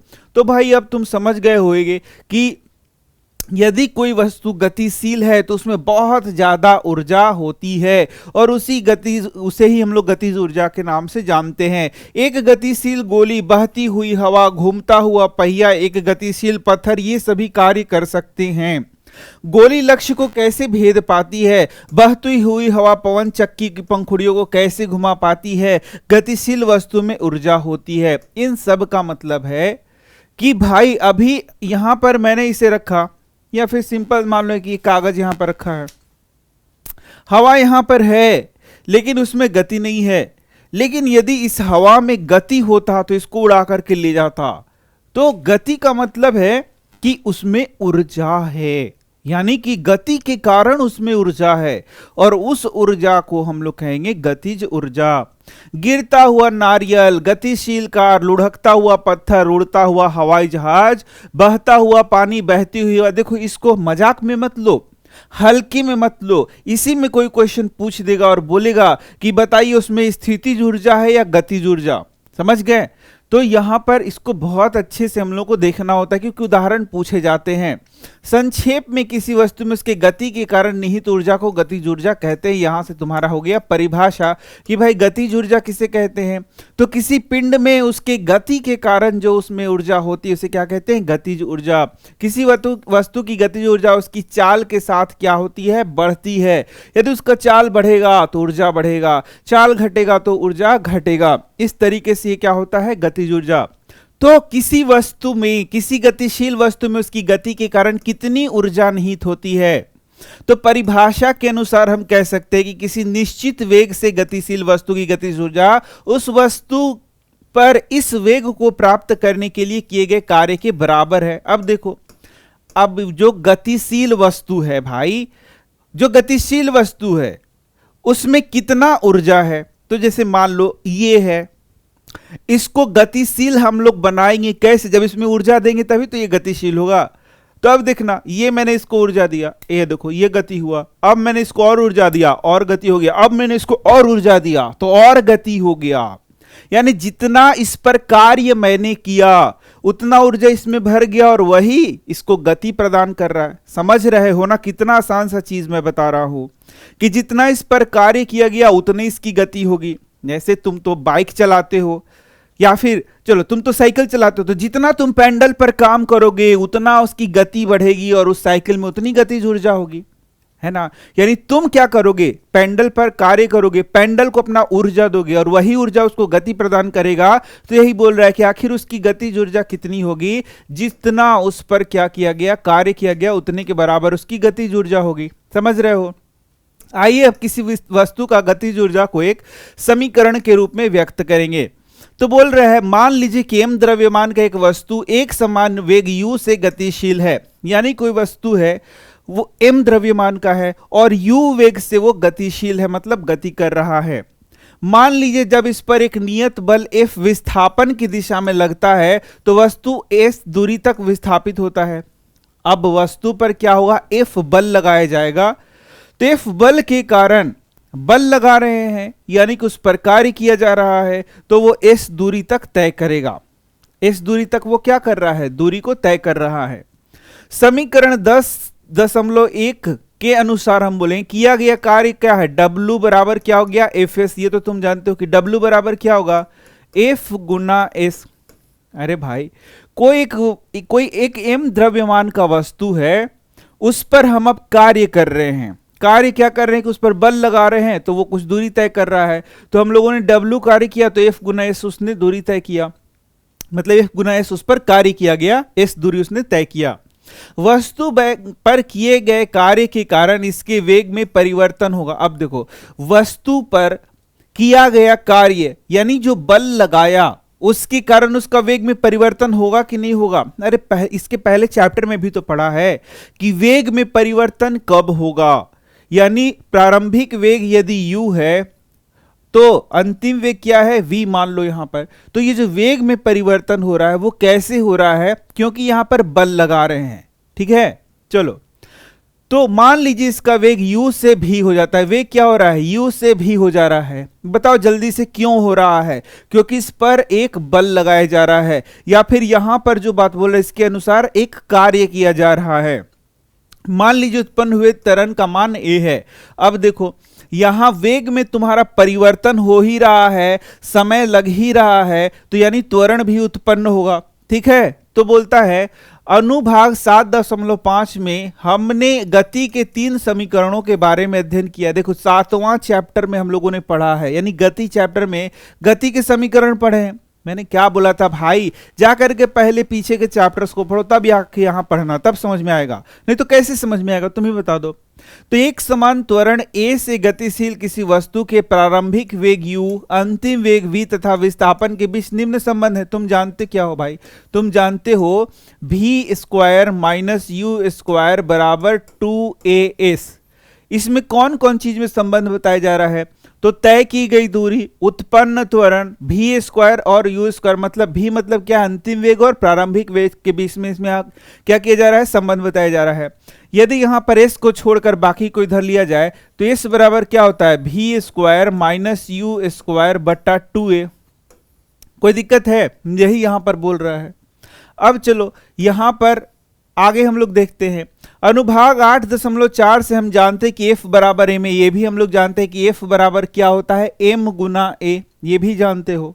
अब चलो समीकरण 10.2 को समीकरण 10.1 में रखने पर हम बल F द्वारा किए गए कार्य को लिख सकते हैं। यहां ध्यान से देखना, हम लोगों ने क्या बोला कि किसी पिंड का गति, या फिर बोलेंगे उसमें गतिज ऊर्जा कैसे आ रहा है? तो जितना उस पर कार्य किया गया है उसका, वो जितना उस पर हम कार्य कर रहे हैं और जितना उसको ऊर्जा दिया जा रहा है उसके बराबर उसमें क्या आ रहा है?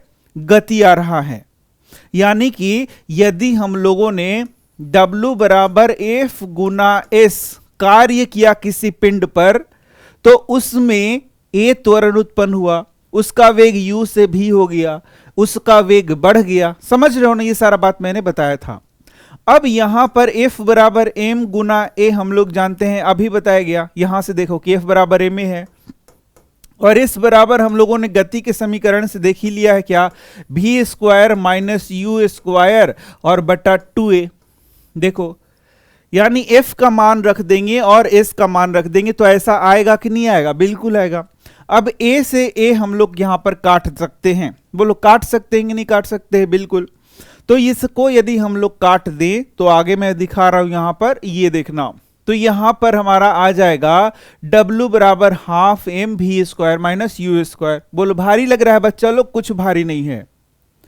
W बराबर F गुना S किया, F की जगह M लिख दिया, S की जगह S का मान लिख दिया और A को काट दिया तो ये आ गया। अब बोलता है यदि वस्तु की गति अपनी विराम अवस्था से प्रारंभ होती है अर्थात U बराबर 0 है, तब W बराबर क्या हो गया? हाफ एम भी स्क्वायर। यानी वस्तु विराम अवस्था में थी, उस पर कुछ कार्य किया गया तो उसने v वेग प्राप्त कर लिया। यानी वस्तु विराम अवस्था में है और मैंने बल लगाकर इस पर कार्य किया, तो ये जितना मैंने कार्य इस पर किया उतना ही इसको ऊर्जा, उतना ऊर्जा मिला और उतना वो गति करेगा। शुरू में ही तो बताया, यदि कम कार्य किया तो बेचारा धीरे से गति करेगा, ज्यादा कार्य किया तो ज्यादा गति करेगा, और ज्यादा कार्य किया तो और ज्यादा गति करेगा। समझ रहे हो? तो यहीं से हमारा फॉर्मूला आ गया W बराबर हाफ एम भी स्क्वायर। समझ गए? यह स्पष्ट है कि किया गया कार्य वस्तु की गतिज ऊर्जा में परिवर्तन के बराबर है। यानी जितना मैंने काम किया उतना ही इसमें ऊर्जा भरा और उतना वो तेजी से गति करेगा। समझ गए? यानी मेरा द्वारा किया गया कार्य गतिज ऊर्जा के बराबर हो गया। यानी कि बोल रहा है यदि U बराबर 0 तो किया गया कार्य क्या है? Half M V square. तो यही गतिज ऊर्जा में बदल गया। तो गतिज ऊर्जा को हम लोग काइनेटिक एनर्जी कहते हैं, तो इसको हम लोग हाफ एम बी स्क्वायर से दिखाएंगे। तो ये हमारा हो गया पहला फॉर्मूला। फॉर्मूला क्या कहता है? गतिज ऊर्जा का क्या है फॉर्मूला? तो हाफ एम भी स्क्वायर। तो बोल क्या रहा है? अतः एम द्रव्यमान की तथा एक समान वेग v से गतिशील वस्तु की गतिज ऊर्जा का मान क्या है? के ई, माने ई के, ई मतलब एनर्जी, के मतलब काइनेटिक एनर्जी, काइनेटिक मतलब गतिज। तो गतिज ऊर्जा क्या हो गया? हाफ एम भी स्क्वायर।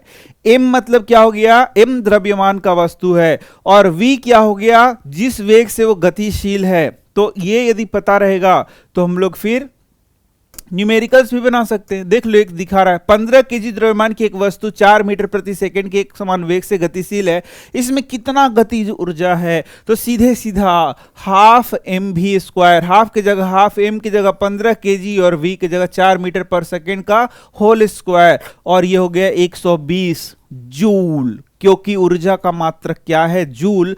तो यहां पर हम लोग जूल लिख देंगे। आंसर, कोई दिक्कत नहीं है, समझ रहे हो। तो ये हो गया हमारा गतिज ऊर्जा। ये क्या हो गया बच्चों, गतिज ऊर्जा।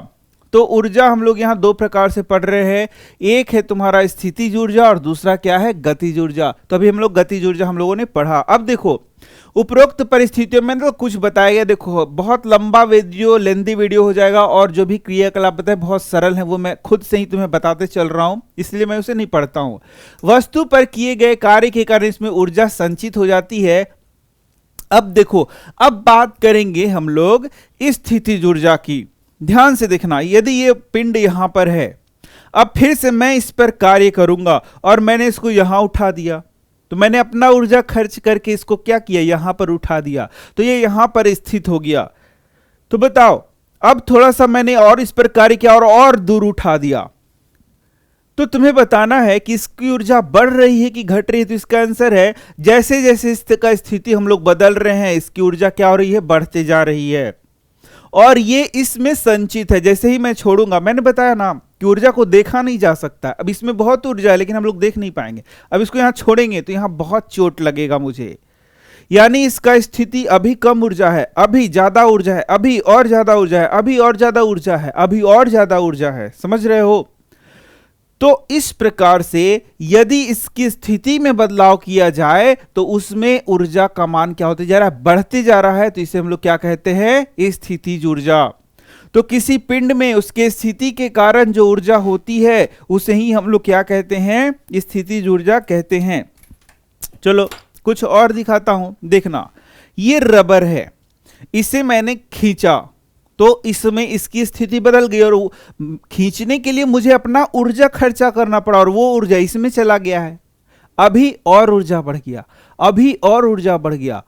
अब मैं इसे छोड़ता हूं ना तो बहुत तेज लगता है भाई, देखना, अभी बहुत कम मुझे चोट लगा, अभी मुझे उतना चोट नहीं लगा, लेकिन पूरी तरीके से मैं इसको खींच दूं, यानी इसकी स्थिति को मैंने बदलने के लिए पूरा एनर्जी इसमें झोंक दिया है, अब मैं छोड़ूं तो बहुत तेज लगता है भाई, समझ रहे हो।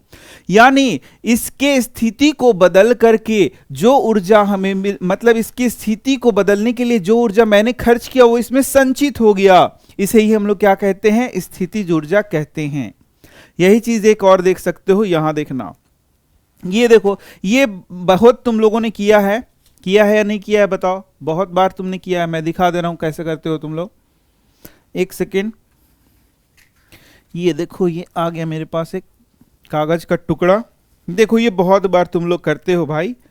ये देखना क्या करते हो, ये देखो ऐसे लगाते हो और ये कागज का टुकड़ा लेते हो। अब तुम्हें बताना है कि क्या तुम ऐसे करके मार देते हो, ऐसे देखो, देखना, तुम ही देखना, यहां ऐसे मैंने मार दिया तो कहां गया, बगल में गया। लेकिन मैं अब इसमें इसकी स्थिति को बदलूंगा तो इसकी स्थिति को देखो कितना तेज तान के रखा है मैंने, तो इसकी स्थिति को बदला और उसके बाद मैं यहां पर मारा, देखो कितना तेज जाएगा, ये तो यहीं पे रह गया, समझ रहे हो। तो ये तुमने किया होगा, जरूर किया होगा, मुझे उतने अच्छे से नहीं आ रहा, ये देखो कहां चला गया, तो यानी इसकी स्थिति को बदला गया, तो उसके लिए भी ऊर्जा दिया गया, मैंने इस पे कार्य किया और इसमें क्या आ गया, स्थितिज ऊर्जा। तो बहुत आसान सा चीज है, किसी वस्तु को स्थानांतरित की गई ऊर्जा इसमें स्थितिज ऊर्जा के रूप में संचित रहती है, यानी इसके लिए भी मुझे इस पर कार्य करना पड़ेगा। यदि यह वस्तु की चाल या वेग में परिवर्तन करने के लिए उपयोग में नहीं लाती तो वस्तु कार्य करने के लिए स्थिति प्राप्त कर लेती है। अब देखो, अब ये जो स्थितिज ऊर्जा है तुम्हारा वह वहां पर संचित है, अब कार्य किया गया है कि नहीं किया गया है, मतलब कि उसके द्वारा कार्य किया गया है कि नहीं किया गया है, ये बाद में निर्भर होगा।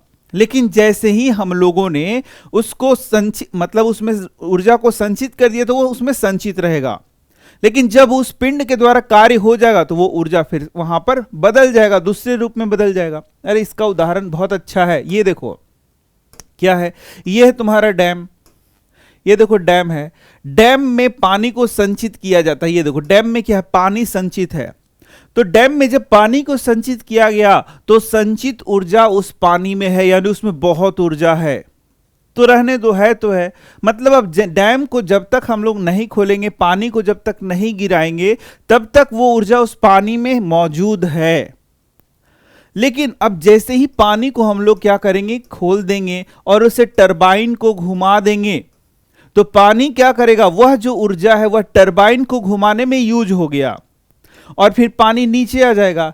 तो जो नीचे पानी आ गया, क्या उसमें अब कुछ ऊर्जा है? तो नहीं, अब उसमें ऊर्जा नहीं रहा। किस पानी में ऊर्जा है? उस पानी में ऊर्जा है जो कि डैम के अंदर है। देखो डैम के अंदर भी पानी ही है और नीचे गिर करके जो टरबाइन घुमाने के बाद जो बचा वो भी पानी है। ये भी पानी ही है, इसमें कुछ खास चीज नहीं है। ये भी पानी है, इसमें भी कुछ खास चीज नहीं है। लेकिन इस पानी में ऊर्जा भरा हुआ है, एकदम खचाखच ऊर्जा भरा हुआ है। लेकिन जो पानी डैम से निकल करके नीचे जमीन पर आ गया, उसमें ऊर्जा बस नहीं है, बस ऊर्जा नहीं है। दोनों पानी ही है, लेकिन एक में बहुत ऊर्जा है और एक में ऊर्जा नहीं है। तो इसमें कौन सी ऊर्जा है? इसमें स्थितिज ऊर्जा है। और जब ये ऊपर से नीचे आता है तो वही ऊर्जा क्या हो जा रहा है? समाप्त हो जा रहा है, वापस से इसमें ऊर्जा खत्म हो जा रहा है। समझ रहे हो? यही सब बात तुम्हें समझना चाहिए कि ऊर्जा एक ऐसा चीज है जिसे हम लोग देख नहीं पाते। ऊपर भी पानी ही था, नीचे ही पानी था, तो ऊर्जा कहां था? दिखता कहां है? समझ रहे हो ना? तो यही बात यहां बोल रहा है। जब आप किसी रबर बैंड को खींचते हैं तो आप कुछ ऊर्जा स्थानांतरित करते हैं। जैसे मैंने रबर बैंड को खींचा तो मैंने अपना ऊर्जा उसको दिया और वही ऊर्जा उसमें संचित है। जितना ऊर्जा मैं उसको दूंगा उतना तेज वो जो कागज था वो भागता है। तुमने देखा ही है। बैंड में स्थानांतरित की गई ऊर्जा इसमें स्थितिज ऊर्जा के रूप में संचित हो जाती है।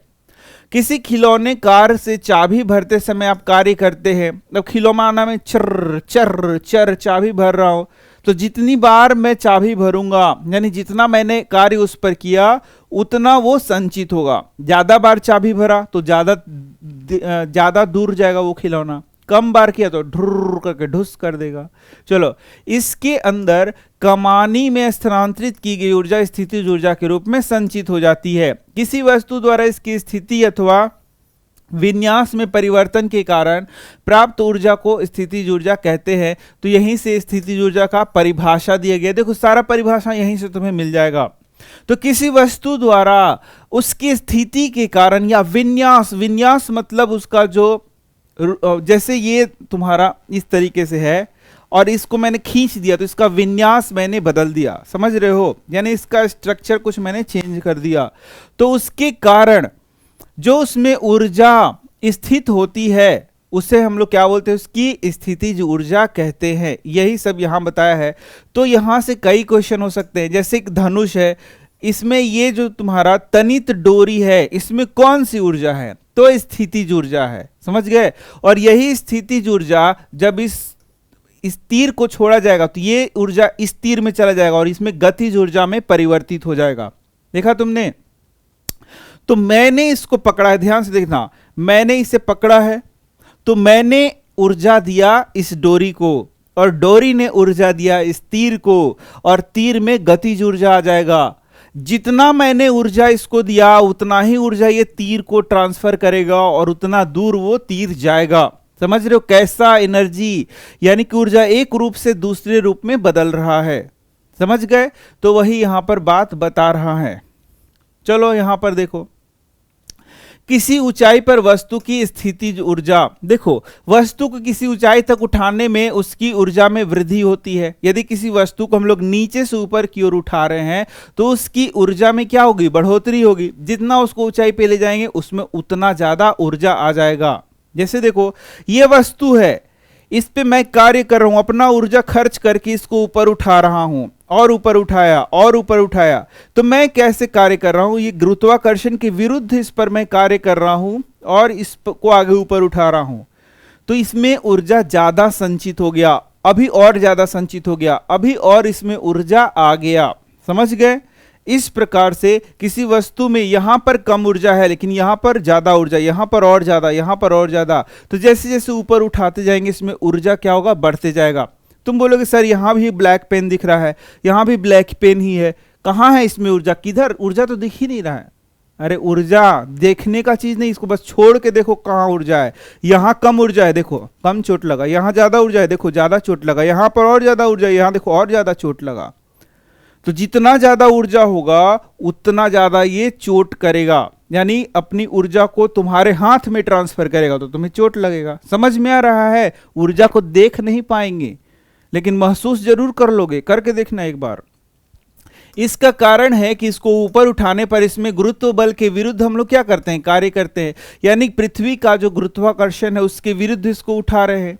तो विरुद्ध उठाने पर के लिए इसको क्या करना पड़ता है, हमें एनर्जी देना पड़ेगा ना, यानी इस पर कार्य करना पड़ेगा। और जितना हम कार्य इस पर करेंगे वही इसमें संचित होगा, तुम जानते ही हो। इस प्रकार की वस्तु में विद्यमान ऊर्जा उसकी गुरुत्वीय स्थितिज ऊर्जा है, ठीक है ना। चलो, भूमि से ऊपर किसी बिंदु पर किसी वस्तु की गुरुत्वीय स्थिति ऊर्जा को वस्तु को भूमि से उस बिंदु तक उठाने में गुरुत्वीय बल के विरुद्ध किए गए कार्य को द्वारा परिभाषित किया जाता है। यानी जहां से जितनी ऊंचाई तक, यानी h ऊंचाई तक, कुछ भी हो सकता है, 1 मीटर, 2 मीटर, 5 मीटर, 10 मीटर, कितनी भी ऊंचाई तक उसको उठा रहे हैं, तो उस दूरी तक इसको उठाने में जितना हम लोगों ने कार्य किया वह इसमें ऊर्जा के रूप में संचित होगा। उसी को क्या कहेंगे, इसका स्थितिज ऊर्जा। तो चलो इसको हम लोग देखते हैं कैसे निकालेंगे। तो बोला कि माना कि एक m द्रव्यमान का वस्तु है, ठीक है, और माना कि इसको धरती से h ऊंचाई तक ऊपर उठाया जाता है। ऐसा करने के लिए एक बल की आवश्यकता होती है।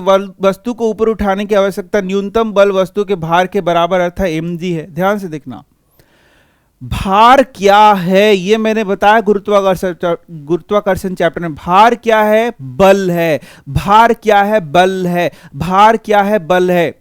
तो भार क्या है, किसी वस्तु का भार क्या है, वह बल है जिसके द्वारा पृथ्वी किसी पिंड को अपनी ओर खींच रही। देखो भाई, पिछला चैप्टर नहीं पता है ना तो ये नहीं बुझाएगा, समझ में आ रहा है ना। पिछला चैप्टर आना चाहिए तब यहां समझ में आएगा। तो यदि हम भार की बात करें तो भार क्या है, बल के बराबर होता है। और एम ए जो हम लोग लिखते हैं यहां पर एम जी हम लोग लिखते हैं, यानी भार बराबर क्या हो गया, एम जी।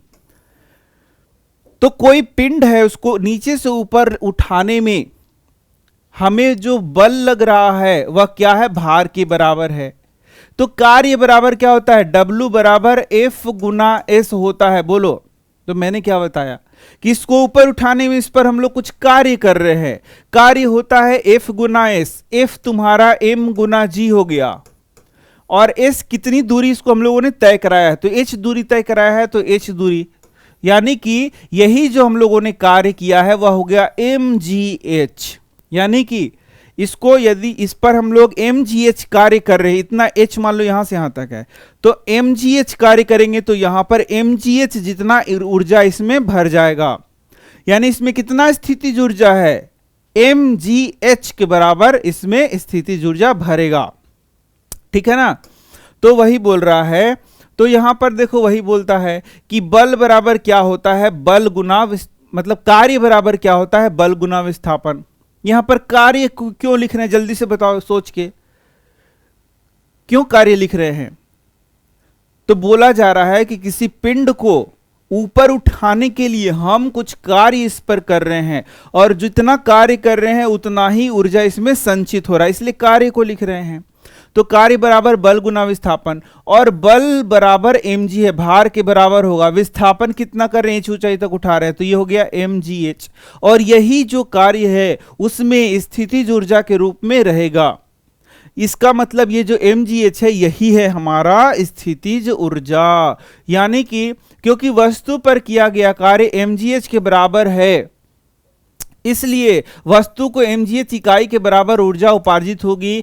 यही वस्तु की स्थितिज ऊर्जा EP है, यानी कि पोटेंशियल एनर्जी बराबर क्या हो गया, mgh। तो E के क्या हो गया, काइनेटिक एनर्जी बराबर क्या हो गया, हाफ mv²। अब देखो दो फॉर्मूला हम लोगों को याद रखना है। पहला है तुम्हारा गतिज ऊर्जा हाफ mv², और दूसरा है स्थितिज ऊर्जा mgh। इन दोनों को हम लोग को याद रखना है, ठीक है ना। अब देखो क्या बोल रहा है, वस्तु की किसी ऊंचाई पर स्थितिज ऊर्जा भूमि तल या आपके द्वारा चुने गए शून्य तल पर निर्भर है। किसी वस्तु के लिए दी हुई स्थिति के लिए एक तल के सापेक्ष स्थितिज ऊर्जा का कोई विशेष मान हो सकता है, और किसी दूसरे तल के सापेक्ष स्थितिज ऊर्जा का कोई दूसरा मान हो सकता है। अब कहां से उसको उठा रहे हैं, कितना उसको दूरी तय करा रहे हैं, उस पर वह स्थितिज ऊर्जा निर्भर करेगा। वही ये यहां पर बोल रहा है, समझ गए। तो हम लोगों ने यहां पर क्या देखा है, अभी देखा है स्थितिज ऊर्जा के बारे में। तो अब एक और खास बात यहां दे रहा है देखो, यदि एक पिंड को यहां h ऊंचाई तक मैंने उठाया तो कैसे उठाया, सीधे उठाया। तो जब एक पिंड को h ऊंचाई तक उठाते हैं तो इसमें कुछ स्थितिज ऊर्जा है कि नहीं है? बिल्कुल।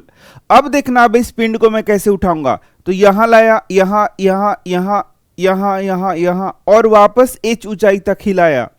तो अब इसमें स्थितिज ऊर्जा क्या ज्यादा होगा या कम होगा? तो इसका उत्तर है इसमें भी उतना ही स्थितिज ऊर्जा होगा, चाहे तुम किस रास्ते से इसको यहां तक ला रहे हो, h ऊंचाई तक। ऊंचाई h होना चाहिए, याद रखना। तो किस रास्ते से मैंने इसे h ऊंचाई तक लाया है, उस रास्ते से इसका लेना देना नहीं है। सिर्फ इसका लेना देना किस चीज से है कि कितनी ऊंचाई तक इसको उठाया गया है, और उतना ही स्थितिज ऊर्जा इसमें क्या होगा, संचित होगा। यही बोल रहा है। कितना साधारण सा बात है। यह ध्यान देने योग्य बात है कि गुरुत्वीय बल द्वारा किया गया कार्य वस्तु के प्रारंभिक तथा अंतिम स्थितियों की ऊर्ध्वाधर ऊंचाइयों के अंतर पर निर्भर करता है। यानी पहले कहां था और अब कहां है, बस इतना, न कि उस रास्ते पर। याद देखो ध्यान से क्या बोल रहा है, रास्ते से इसका कोई मतलब नहीं है। किस रास्ते से इसको ले गया है और h ऊंचाई तक ले गया है, इससे कोई मतलब नहीं है। जिस पर की वस्तु ने गति की है। चित्र 10.8 में ऐसी स्थिति दिखाई गई है जहां एक गुटका स्थिति A से स्थिति B तक दो विभिन्न पथों से पहुंचाया गया है। मान लीजिए ऊंचाई क्या है, h है। दोनों ही स्थितियों में वस्तु पर किया गया कार्य mgh है। अब देखो, एक A है गुटका। अब इस गुटके को पहले स्थिति में क्या किया गया है, A से B तक पहुंचाया गया है।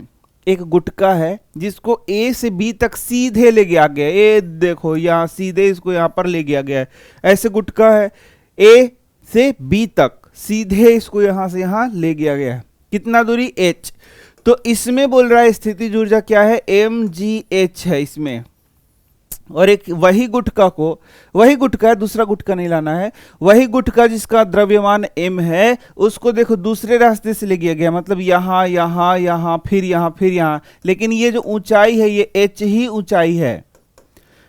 तो क्या इसमें स्थितिज ऊर्जा ज्यादा होगी? तो आंसर है नहीं, इसमें स्थितिज ऊर्जा ज्यादा नहीं होगी, बल्कि उतना ही होगा, mgh ही होगा। यही बात इसको बताया जा रहा है, समझ गए? तो यही बात यहां पर क्लियर रूप से बताया गया है। अब चलो, अब ये देखो, अब ये कुछ न्यूमेरिकल्स है, तुम्हें न्यूमेरिकल्स को तुम सॉल्व कर सकते हो। जैसे कि क्या बोल रहा है, एक m द्रव्यमान का वस्तु, इसका 10 केजी द्रव्यमान है, ऊंचाई h 6 मीटर तक इसको उठाया गया है। तो बोलता है इसमें स्थितिज ऊर्जा क्या है? तो स्थितिज ऊर्जा क्या होता है, mgh। m 10 केजी रख दिया, g 9.8 m पर s स्क्वायर। इसको याद करके रखना, ये एग्जाम में नहीं देगा कभी भी। और 6 मीटर की ऊंचाई तक उठाया गया है तो ये 588 जूल है। ऊर्जा का मात्रक क्या होता है, जूल। तो या तो स्थितिज ऊर्जा हो या तो गतिज ऊर्जा हो, मात्रक क्या हमेशा रखना है, जूल ही रखना है। तो ये हो गया तुम्हारा आंसर। अब देखना, अब यहां से क्या ऊर्जा के विभिन्न रूप परस्पर परिवर्तनीय है? बिल्कुल, यही मैं तुम्हें बार बार बता रहा हूं कि ऊर्जा एक रूप से दूसरे रूप में क्या कर रहा है, परिवर्तन इसमें होता है। ठीक है, जैसे यदि मैं बोलूं, मैंने तुमसे पूछा था कि ये जो बल्ब जल रहा है वो पानी से चल रहा है, तो तुम क्या इस बात को मान सकते हो? बिल्कुल मान सकते हो। देखो, ये जो डैम का पानी है, डैम में क्या है बच्चा लोग, पानी। उस पानी को हम लोग गिराएंगे। सबसे पहले इस डैम के पानी में कैसी ऊर्जा है, तो स्थितिज ऊर्जा है। अब इस डैम के पानी को जब हम लोग गिराएंगे तो ये जो पानी है इसमें कौन सा ऊर्जा आ गया, गतिज ऊर्जा आ गया। ठीक है, इसमें कौन सा ऊर्जा आ गया, गतिज ऊर्जा। स्थितिज ऊर्जा था पहले पानी में, लेकिन जब उसको गिराया जा रहा है तो वो गति में हो गया, यानी उसमें गतिज ऊर्जा आ गया। अब इससे हम लोग टरबाइन को घुमाते हैं। बोलोगे ये सर टरबाइन क्या घुमा रहे बार बार आप, टरबाइन। देखो, टरबाइन को घुमा करके जनरेटर को चलाया जाता है, जिससे कि हम लोग क्या करते हैं, बिजली उत्पादन करते हैं। समझ रहे हो? तो ये टरबाइन को घुमाएंगे तो हमें यहां पर बिजली उत्पादन होगा, और जब बिजली उत्पादन होगा तो उस बिजली को हम लोग अपने घरों तक कनेक्शन आया, और उससे हमने क्या जला दिया, बल्ब को जला दिया, और बल्ब से हम लोगों को क्या मिल गया, प्रकाश ऊर्जा मिल गया। देखा तुमने? तो यहां पर पानी में जो स्थितिज ऊर्जा था उससे हमें प्रकाश ऊर्जा मिल रहा है। या यदि हम लोगों ने हीटर चला दिया, क्या चला दिया, हीटर को चला दिया, तो हमें क्या मिल रहा है, ऊष्मा ऊर्जा मिल रहा है, ऊष्मा मिल रहा है। देखा तुमने, या हमने एसी चला दिया तो हमें ठंडक महसूस हो रही है, महसूस हो रही है। ठीक है, कभी कभी वर्ड्स ऐसे बोला जाता है, ध्यान से सुनना। तो इसका मतलब देखा कि ऊर्जा जो था पानी में स्थितिज ऊर्जा के रूप में था, गतिज ऊर्जा में बदला, फिर टरबाइन को घुमाया, फिर क्या हुआ, बिजली उत्पादन हुआ, उससे हमें क्या मिला, अलग अलग प्रकार की ऊर्जाएं मिल रही हैं। तो यानी कि क्या हुआ कि ऊर्जा का रूपांतरण एक रूप से दूसरे रूप में होता है ना। बस यही बात यहां पर बता रहा है। क्या हम ऊर्जा का एक रूप से दूसरे रूप में रूपांतरण कर सकते हैं? हाँ, बिल्कुल कर सकते हैं। प्रकृति हमें ऊर्जा के रूपांतरण के अनेक उदाहरण देखने को मिलते हैं। अरे भाई देखो, मैंने जो खाना खाया उसके ऊर्जा से मैं ध्वनि उत्पन्न कर रहा हूं। तो ये ध्वनि भी क्या है, एक ऊर्जा का रूप है। ध्वनि क्या है, एक ऊर्जा का रूप है। तो ये ध्वनि कहां से आ रहा है, जो मैंने खाना खाया उसके ऊर्जा का रूपांतरण मैंने ध्वनि में किया। तो तुम देखोगे कि दुनिया में यदि ऊर्जा का रूपांतरण बंद हो जाए तो दुनिया चलना ही बंद हो जाएगा, ये भी ध्यान देना। तो यही बात हम लोगों को सीखना है। जैसे तो तुम जानते ही हो, यहां देखो कितना अच्छा से बताया गया है कि जो सूर्य का ऊर्जा है उसका उपयोग करके पेड़ पौधे क्या करते हैं, खाना बनाते हैं। तो मैंने क्या बताया, यदि ऊर्जा का रूपांतरण बंद हो जाए तो दुनिया समाप्त हो जाएगी। यदि सूर्य के ऊर्जा का पेड़ पौधे उपयोग ना कर सके, उसके ऊर्जा को ट्रैप ना कर सके, उपयोग में ना ला सके और भोजन ना बना सके, तो देखो सूर्य का कैसा ऊर्जा है, सूर्य का प्रकाश ऊर्जा है। और प्रकाश ऊर्जा को पेड़ पौधे रासायनिक ऊर्जा में परिवर्तित करते हैं। प्रकाश ऊर्जा से रासायनिक ऊर्जा बन रहा है। यदि बस एक ही स्टेप ना हो तो दुनिया में कोई चीज जीवित रहेगा? तो आंसर है नहीं। कहां से जीवित रहेगा? क्योंकि सभी लोग क्या है, सभी लोग पेड़ पौधों पर भोजन के लिए निर्भर हैं। और पेड़ पौधे ही नहीं रहेंगे तो कहां से कोई रहेगा? उन्हें ऊर्जा कहां से मिलती है? तो पता चल गया तुम्हें। वायु एक स्थान से दूसरे स्थान तक क्यों बहती है? यहां भी सूर्य से प्राप्त ऊर्जा के कारण ही वायु एक स्थान से दूसरे स्थान तक बहती है। बोलो भला क्यों? तो जब सूर्य की ऊर्जा, सूर्य का प्रकाश धरती पर पड़ता है तो कहीं धरती गर्म होता है, कहीं ज्यादा गर्म होता है, तो कहीं कम गर्म होता है। इस प्रकार से हवाएं क्या करती हैं, चलना शुरू करती हैं। जो हवा संपर्क में है गर्म धरती के, वो ऊपर उठता है, ठंडी हवाएं आती हैं उसका जगह लेने, और इस प्रकार से हवाएं चलना शुरू कर देती हैं। इसे ही हम लोग पवन के नाम से भी जानते हैं। तो चलती हुई हवाओं को पवन कहते हैं। और तुमने देखा कि एक स्थान से दूसरे स्थान तक जो वायु बह रहा है, किसके कारण? सूर्य की ऊर्जा के कारण। देखो यहाँ सूर्य की ऊर्जा के कारण कितनी चीजें बता रही हैं। ठीक है, कोयला तथा पेट्रोलियम जैसे ईंधन कैसे बनते हैं? अब बोलो सूर्य के ऊर्जा के कारण। अब तुम इस पर विश्वास ही नहीं कर पाओगे, सूर्य के कारण कोयला और पेट्रोलियम कैसे बन रहा है। सर ये क्या आप पढ़ा रहे हो? सूर्य के कारण ही पेड़ पौधों का निर्माण हुआ। अब जब वे पेड़ पौधे दब जा रहे हैं तो वही लाखों सालों बाद कोयला का निर्माण कर रहे हैं। यानी कोयला में भी किसका ऊर्जा है? सूर्य का ही ऊर्जा है। जो समुद्री जीव जंतु हैं वो किससे ऊर्जा प्राप्त करते हैं? तो मुख्य रूप से सूर्य से ऊर्जा प्राप्त करते हैं। और जब वे मृत हो जाते हैं और चट्टानों में दब जा रहे हैं तो उसी से पेट्रोलियम बन रहा है। तो सोचो इन सब का ऊर्जा कहां से आया? सूर्य से आया। किस प्रकार के ऊर्जा रूपांतरण जल चक्र को बनाए रखते हैं? जल चक्र को कौन बना रहा है? सूर्य का और प्रकाश का ही ऊर्जा तो बना रहा है जल चक्र। जल चक्र समझ रहे हो कि जल जब गर्म होता है तो वाष्प के रूप में उठता है। तो जल गर्म कैसे होता है? सूर्य के प्रकाश के कारण। वाष्प के रूप में ऊपर उठेगा, बादल बनेगा, मतलब वो संघनित होगा वाष्प और फिर वर्षा होगा। इस तरीके से जल चक्र चलता है। पढ़ा है ना, क्लास 3 से ही पढ़ रहे हो। तो देखा तुमने, ये सारी चीजें यदि हम लोग बोले कि ये सारी ऊर्जाएं किससे व्युत्पन्न हैं, किससे निकली हुई है, तो सूर्य से निकली हुई है, मान सकते हैं हम लोग। देखा तुमने कितना बड़ा बात यहां बताया जा रहा है। ठीक है, अब चलो ऊर्जा संरक्षण का नियम बोल रहा क्या? VVI क्वेश्चन है, लेकिन कभी भी इस तरीके का आएगा ऊर्जा संरक्षण का नियम, द्रव्यमान संरक्षण का नियम, तो बस एक ही स्टेटमेंट देना है। क्या बोलता है? ऊर्जा का ना तो निर्माण हो सकता है और ना निर्माण होता है, ना ही उसका समाप्त किया जा सकता है, बल्कि उसको एक रूप से दूसरे रूप में रूपांतरित किया जाता है। ऊर्जा का ना तो निर्माण होता है, ना ही उससे समाप्त किया जा सकता है, बल्कि एक रूप से दूसरे रूप में उसको बदला जा सकता है। इसे कहते हैं ऊर्जा संरक्षण का नियम। देखो यहां हमने सीखा कि ऊर्जा एक रूप से दूसरे रूप में परिवर्तित हो सकती है। याद रखो, यदि पूछेगा कि क्या ऊर्जा एक रूप से दूसरे रूप में बदल सकती है, तो आंसर है यस, परिवर्तित हो सकती है। इस प्रक्रिया में निकाय की कुल ऊर्जा का क्या हुआ, तो निकाय की कुल ऊर्जा अपरिवर्तित रहती है, यानी कि ऊर्जा का न तो निर्माण होता है, ना ही क्या होता है, विनाश होता है। ऊर्जा रूपांतरण की अवस्था में निकाय की कुल ऊर्जा अपरिवर्तित रहती है। ये भी हम लोग लिखते हैं ऊर्जा संरक्षण का सिद्धांत, कहीं कहीं स्टेटमेंट ये भी लिखा रहता है।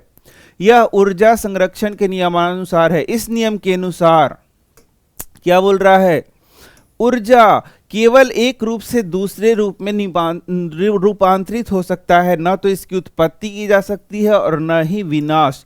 तो यही है तुम्हारा स्टेटमेंट दिया हुआ है कि ऊर्जा का ना तो निर्माण किया जा सकता है, ना इसका विनाश किया जा सकता है, बल्कि एक रूप से दूसरे रूप में रूपांतरित हो सकती है। इसे ही हम लोग क्या बोलते हैं, ऊर्जा संरक्षण का नियम बोलते हैं।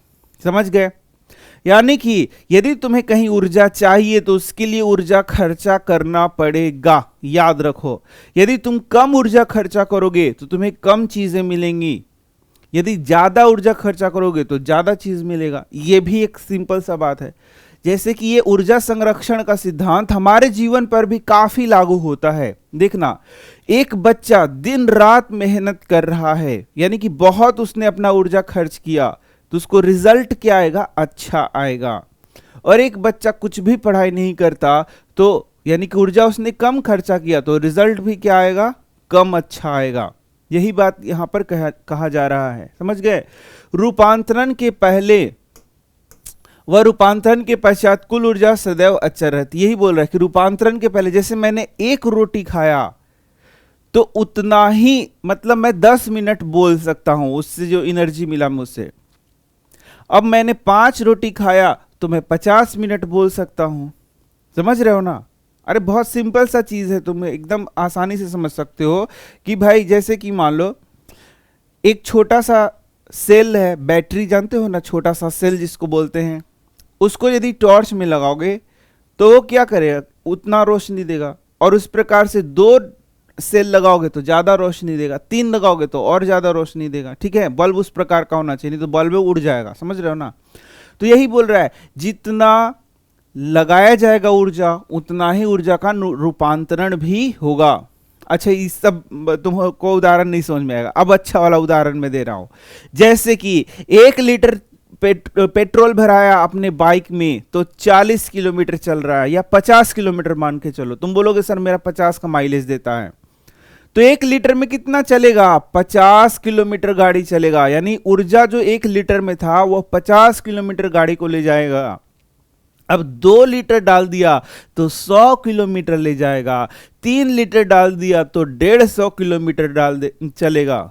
यानी कि जो तेल में कैसा ऊर्जा है, तेल में हमारा रासायनिक ऊर्जा है, और उसको किस रूप में बदला, तो यांत्रिक ऊर्जा में हम लोगों ने बदल दिया। जो चल रहा है गाड़ी उसको बोलेंगे यांत्रिक ऊर्जा में बदल रहा है। तो समझ में आ रहा है तुम लोगों को? तो यही मैंने बताया, ऊर्जा संरक्षण का नियम प्रत्येक स्थिति तथा सभी प्रकार के रूपांतरणों में मान्य होता है। तो यही तो सिंपल बात है जो तुमने अभी सीखा। अब देखो एक सरल उदाहरण पर विचार करिए। मान लीजिए एम द्रव्यमान की एक वस्तु h ऊंचाई से स्वतंत्रता पूर्वक गिराई जाती है। अब इसको यहां पर क्या किया जाता है, गिराया जाता है। ये देखो यहां पर गिराया जाता है, फिर यहां रोक दिया जाता है, फिर यहां रोक दिया जाता है। तो बोलता है प्रारंभ में स्थितिज ऊर्जा mgh है तथा गतिज ऊर्जा 0 है। ये तो सिंपल सा बात है कि यहां पर ये ए पोजीशन है, ये बी पोजीशन है, यहां तक कोई ऑब्जेक्ट को उठाया गया है। तो शुरू में यहां पर जो स्थितिज ऊर्जा क्या है, mgh है, और लेकिन गतिज ऊर्जा ये स्थिर है, यहां पर, यहां से यहां उठा करके रखे हैं, गतिज ऊर्जा क्या है, 0 है। समझ रहे हो? यानी स्थितिज ऊर्जा और गतिज ऊर्जा का मान क्या है, यहाँ mgh के बराबर हो गया। ठीक है ना। जितना इस पर कार्य किया गया नीचे से ऊपर उठाने में, वही ऊर्जा यहां संचित है। अब देखो क्या बोल रहा है, बोलता है गति ऊर्जा शून्य है। या गतिज ऊर्जा शून्य क्यों है, क्योंकि भाई स्थिर है। यहां से मैंने इसको यहां उठाया है सिर्फ, तो यहां पर मैंने रखा है, पकड़ करके रखा है, तो इसमें स्थितिज ऊर्जा तो है mgh, लेकिन गतिज ऊर्जा शून्य है क्योंकि ये गति नहीं कर रहा है। यह शून्य है क्योंकि इसका प्रारंभिक वेग शून्य है। इस प्रकार वस्तु की कुल ऊर्जा mgh है, कोई दिक्कत नहीं है। अब देखो, जब यह वस्तु गिरती है तो इसकी स्थितिज ऊर्जा गतिज ऊर्जा में परिवर्तित होगी। अब यही जो एनर्जी था इसका, जो इसको दिया गया था, वही फिर गतिज ऊर्जा में परिवर्तित होगा। यदि किसी दिए हुए क्षण पर वस्तु का वेग v है तो गतिज ऊर्जा क्या हो गया, हाफ mv² होगा। गतिज ऊर्जा का सूत्र तो जानते हो, हाफ mv²। वस्तु जैसे जैसे नीचे गिरती है इसकी स्थितिज ऊर्जा कम होती जाती है तथा गतिज ऊर्जा बढ़ती जाती है, यही ध्यान देना है। अब वस्तु जैसे जैसे नीचे आएगा h का मान घटते जाएगा, इसका मतलब स्थितिज ऊर्जा का मान घट रहा है, लेकिन इसका गति बढ़ रहा है, इसलिए गतिज ऊर्जा का मान क्या होगा, बढ़ेगा। ध्यान देना, कोई वस्तु यहां से गिराया जा रहा है तो यहां पर इसका वेग शून्य है, वेग क्या है, शून्य है, लेकिन जैसे जैसे नीचे आता है इसका वेग बढ़ता है। यहां पर टकराएगा तो सबसे ज्यादा वेग होगा, इसको याद रखना है हमेशा। जैसे मैंने पहले ही बताया था कि किसी पिंड का जब ऊपर से नीचे गिरेगा तो ऊपर वेग शून्य होगा, लेकिन जब नीचे आते जाएगा तो सबसे ज्यादा वेग कहां होगा, जब वो टकराएगा। इसी प्रकार से जब किसी पिंड को नीचे से ऊपर फेंकेंगे तो नीचे क्या होगा, सबसे ज्यादा वेग होगा, और ऊपर जाते जाते वेग क्या हो जाएगा, शून्य हो जाएगा। ये बात याद रखना है तुम्हें, न्यूमेरिकल्स के लिए ये बहुत जरूरी होता है। जब वस्तु धरती पर पहुंचती है तो जल्दी से बताओ वेग क्या हो जाएगा, शून्य हो जाएगा। यानी वेग क्या होगा, शून्य। और वेग शून्य नहीं होगा, धरती पे टकराएगा ना तो वेग सबसे ज्यादा होगा, वेग सबसे ज्यादा होगा। अभी तो बताया यहां पर वेग शून्य है, लेकिन जब ये टकराएगा तो यहां पर वेग सबसे ज्यादा होगा, हाईएस्ट होगा। हाइट शून्य हो जाएगा, यानी ऊपर से नीचे जब आया तो h शून्य होगा, और h यदि शून्य हो गया तो यहां पर इसका स्थितिज ऊर्जा क्या हो गया, शून्य हो गया। अब देखो, तथा इस अवस्था में वस्तु का अंतिम वेग v अधिकतम हो जाएगा। देखो यहीं पे बोल रहा है v है, ये v।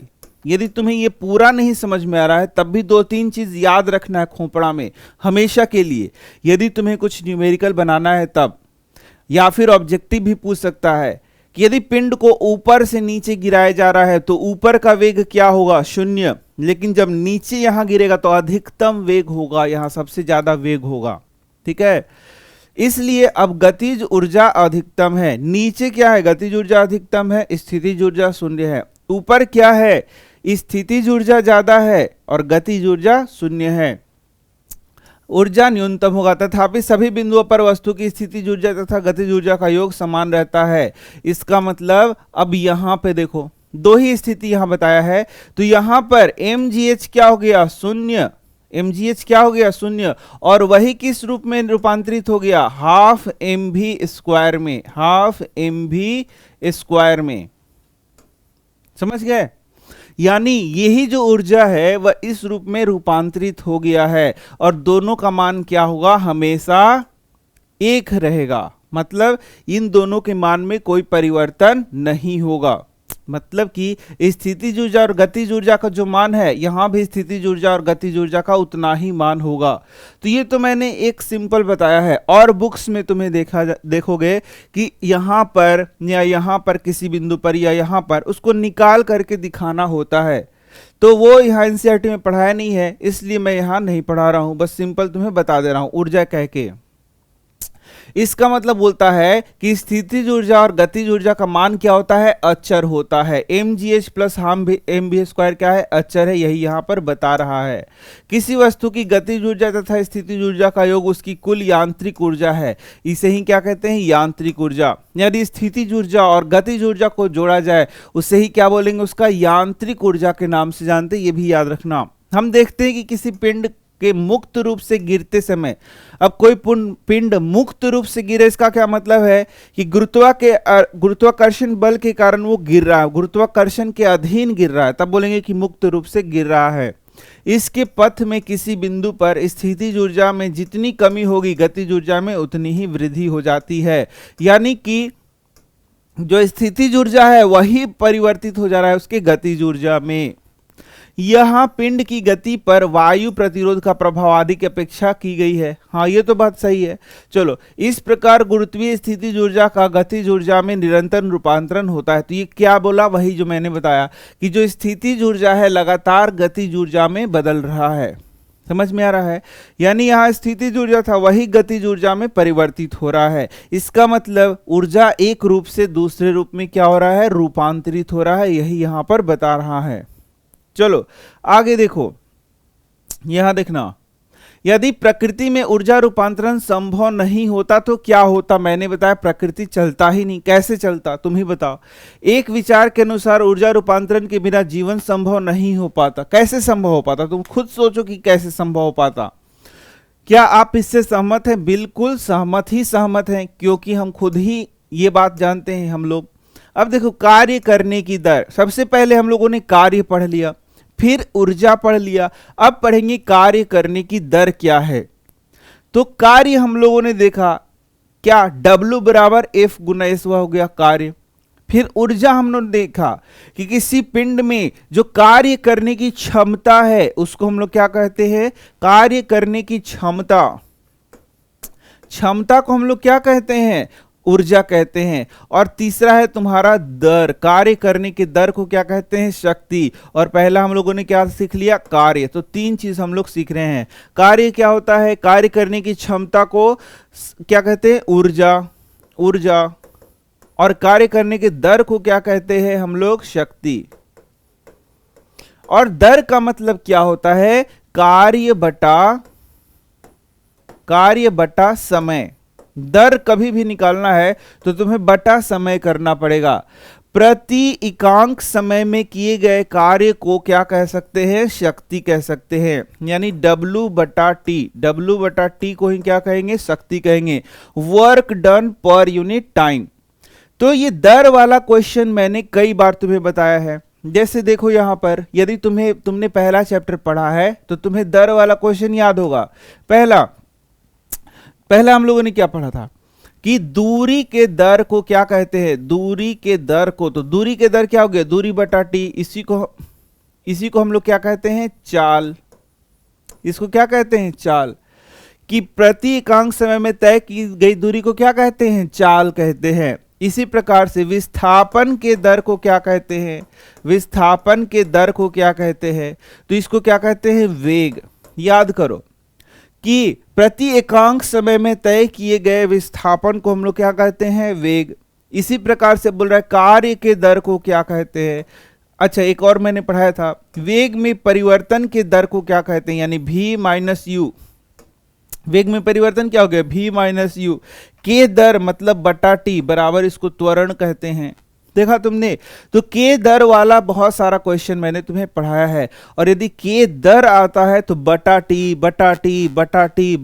कर दोगे तो तुम्हारा आंसर आ जाएगा। यानी कार्य करने के दर को हम लोग क्या कहेंगे, कार्य करने के दर को हम लोग शक्ति कहेंगे। देख रहे हो कितना आसान है, बहुत आसान है। तो सब में हम लोगों ने, अब देखो इसका यदि मात्रक निकालना हो तो कार्य का मात्रक जूल है और समय का मात्रक सेकंड है, तो जूल बटा सेकंड यानी कि जूल प्रति सेकंड कहेंगे। यानी कि शक्ति का एक मात्रक क्या हो गया, जूल प्रति सेकंड। समझ रहे हो? तो इसी प्रकार से चीजों को हम लोग पढ़ते हैं, है ना। अब देखो, क्या हम सब एक ही दर से कार्य करते हैं, क्या मशीनें ऊर्जा का उपयोग तथा रूपांतरण समान दर से करती हैं। अभिकर्ता एजेंट जो ऊर्जा रूपांतरण करते हैं विभिन्न दरों से कार्य करते हैं। आय से निम्न क्रियाकलाप द्वारा समझे। तो ये तो क्लियर है भाई कि जो अलग अलग व्यक्ति हैं, अलग अलग मशीनें हैं, उनके कार्य करने का दर क्या होता है, अलग अलग होता है। यहां देखना, एक शक्तिशाली व्यक्ति किसी दिए गए कार्य को अपेक्षाकृत कम समय में किया जाता है। यानी कि जो शक्ति हम लोग निकाल रहे हैं उसको समय से रिलेट करके निकाले। पहले तो मैंने पढ़ा दिया, उसके बाद मैं समझा रहा हूं तो तुम्हें ज्यादा समझ में आ रहा होगा। अधिक शक्तिशाली वाहन कम शक्तिशाली वाहन की अपेक्षा में किसी यात्रा में कम समय में पूरा करा सकता है। हम मोटर बाइक तथा मोटर कार जैसे मशीनों की शक्ति के बारे में बात कर रहे हैं, तो इन वाहनों के वर्गीकरण का आधार यह है कि ये कितनी तेजी से ऊर्जा परिवर्तन कार्य करते हैं। तो शक्ति किए गए कार्य की गति को मापती है, अर्थात कार्य कितनी शीघ्रता या देर से किया गया। शक्ति की परिभाषा इस प्रकार है, तो यहां से देख लो, कार्य करने की दर या ऊर्जा रूपांतरण की दर को शक्ति कहते हैं। यहां से तुम्हारा है, तो मैंने दर बताया ना, या फिर इसको ऐसे भी कह सकते हैं, एकांक समय में किए गए कार्य को हम लोग शक्ति कहते हैं, ऐसे भी इसको परिभाषित कर सकते हैं। ठीक है, चलो, तो यहां पर हम लोग देखेंगे कि यदि कोई बोलता है एजेंट जो है अभी करता है टी समय में W कार्य करता है, तो शक्ति क्या होता है, शक्ति बराबर होता है W बटा टी, यानी P बराबर क्या होता है, W बटा टी। यही है हमारा शक्ति, यानी कि work done per unit time, यानी कि प्रति एकांक समय में किए गए कार्य को शक्ति कहते हैं, यानी कि कार्य के दर को शक्ति कहते हैं। तो जैसे मन वैसे हम लोग लिख सकते हैं, है ना। चलो, तो इसका मात्रक जूल प्रति सेकंड मैंने निकाला था, तो शक्ति का मात्रक जूल प्रति सेकंड को ही क्या कहते हैं, वाट। ये देखो, इसका मात्रक हो गया जूल और ये हो गया सेकंड, तो जूल प्रति सेकंड, इसी को हम लोग वाट के नाम से जानते हैं। वाट छोटा मात्रक हो गया, किलोवाट बड़ा मात्रक हो गया, समझ रहे हो। तो 1 किलोवाट बराबर क्या होगा, 1000 वाट। जैसे तुम्हारे घरों में अब बल्ब लगा हुआ है, तो पहले जो पीला बल्ब लगा रहता था लगभग 100 वाट का रहता था, 200 वाट का रहता था, लेकिन अब हमारे घर में जो CFL है वो 9 वाट का है, 15 वाट का है। देखो कितना डिफरेंस हो गया। तो यदि कम वाट का, कम पावर का बल्ब रहेगा, पावर मतलब शक्ति, तो कम शक्ति का बल्ब रहेगा तो कम ऊर्जा खपत होगा, ज्यादा शक्ति का बल्ब होगा तो ज्यादा ऊर्जा का खपत होगा। देखा तुमने, तो यही वाट तुम्हें बहुत अच्छे से समझ लेना चाहिए अभी, ताकि तुम्हें आगे दिक्कत ना हो। अब देखो, इसका प्रतीक W है, यह मात्रक जेम्स वाट के सम्मान में रखा गया था। 1 वाट उस अभिकर्ता एजेंट की शक्ति है जो 1 सेकंड में 1 जूल का कार्य करता है। अब 1 वाट बोलेगा क्या है, तो देखो 1 जूल कार्य हुआ है 1 सेकंड में, तो हम लोग क्या कहेंगे, ये 1 वाट हुआ कि नहीं हुआ, यही हो गया तुम्हारा 1 वाट। तो 1 वाट क्या हो गया, 1 जूल प्रति सेकंड, इसी को हम लोग क्या कहेंगे, 1 वाट। यानी कि 1 सेकंड में 1 जूल कार्य हुआ है तो 1 वाट, 1 सेकंड में 2 जूल तो 2 वाट, 1 सेकंड में 15 जूल तो 15 वाट, 1 सेकंड में 100 जूल कार्य हुआ है तो 100 वाट, 1 सेकंड में 1000 जूल कार्य हुआ है तो 1000 वाट। यानी सेकंड तो एक ही रखना है, लेकिन कार्य तुम्हें बढ़ाते चलना होगा। इस प्रकार से 1 वाट बराबर क्या हो गया, 1 जूल प्रति सेकेंड, या 1 वाट बराबर क्या हो गया, 1 जूल प्रति सेकेंड। तो अब देखना, अब पूछे जाए 100 वाट क्या है, तो 100 जूल प्रति सेकेंड, 200 वाट क्या है तो 200 जूल प्रति सेकेंड, 500 वाट क्या है तो 500 जूल प्रति सेकेंड। तो बोला कि 1 किलोवाट क्या है, तो 1000 वाट, ये मैंने पहले बता दिया।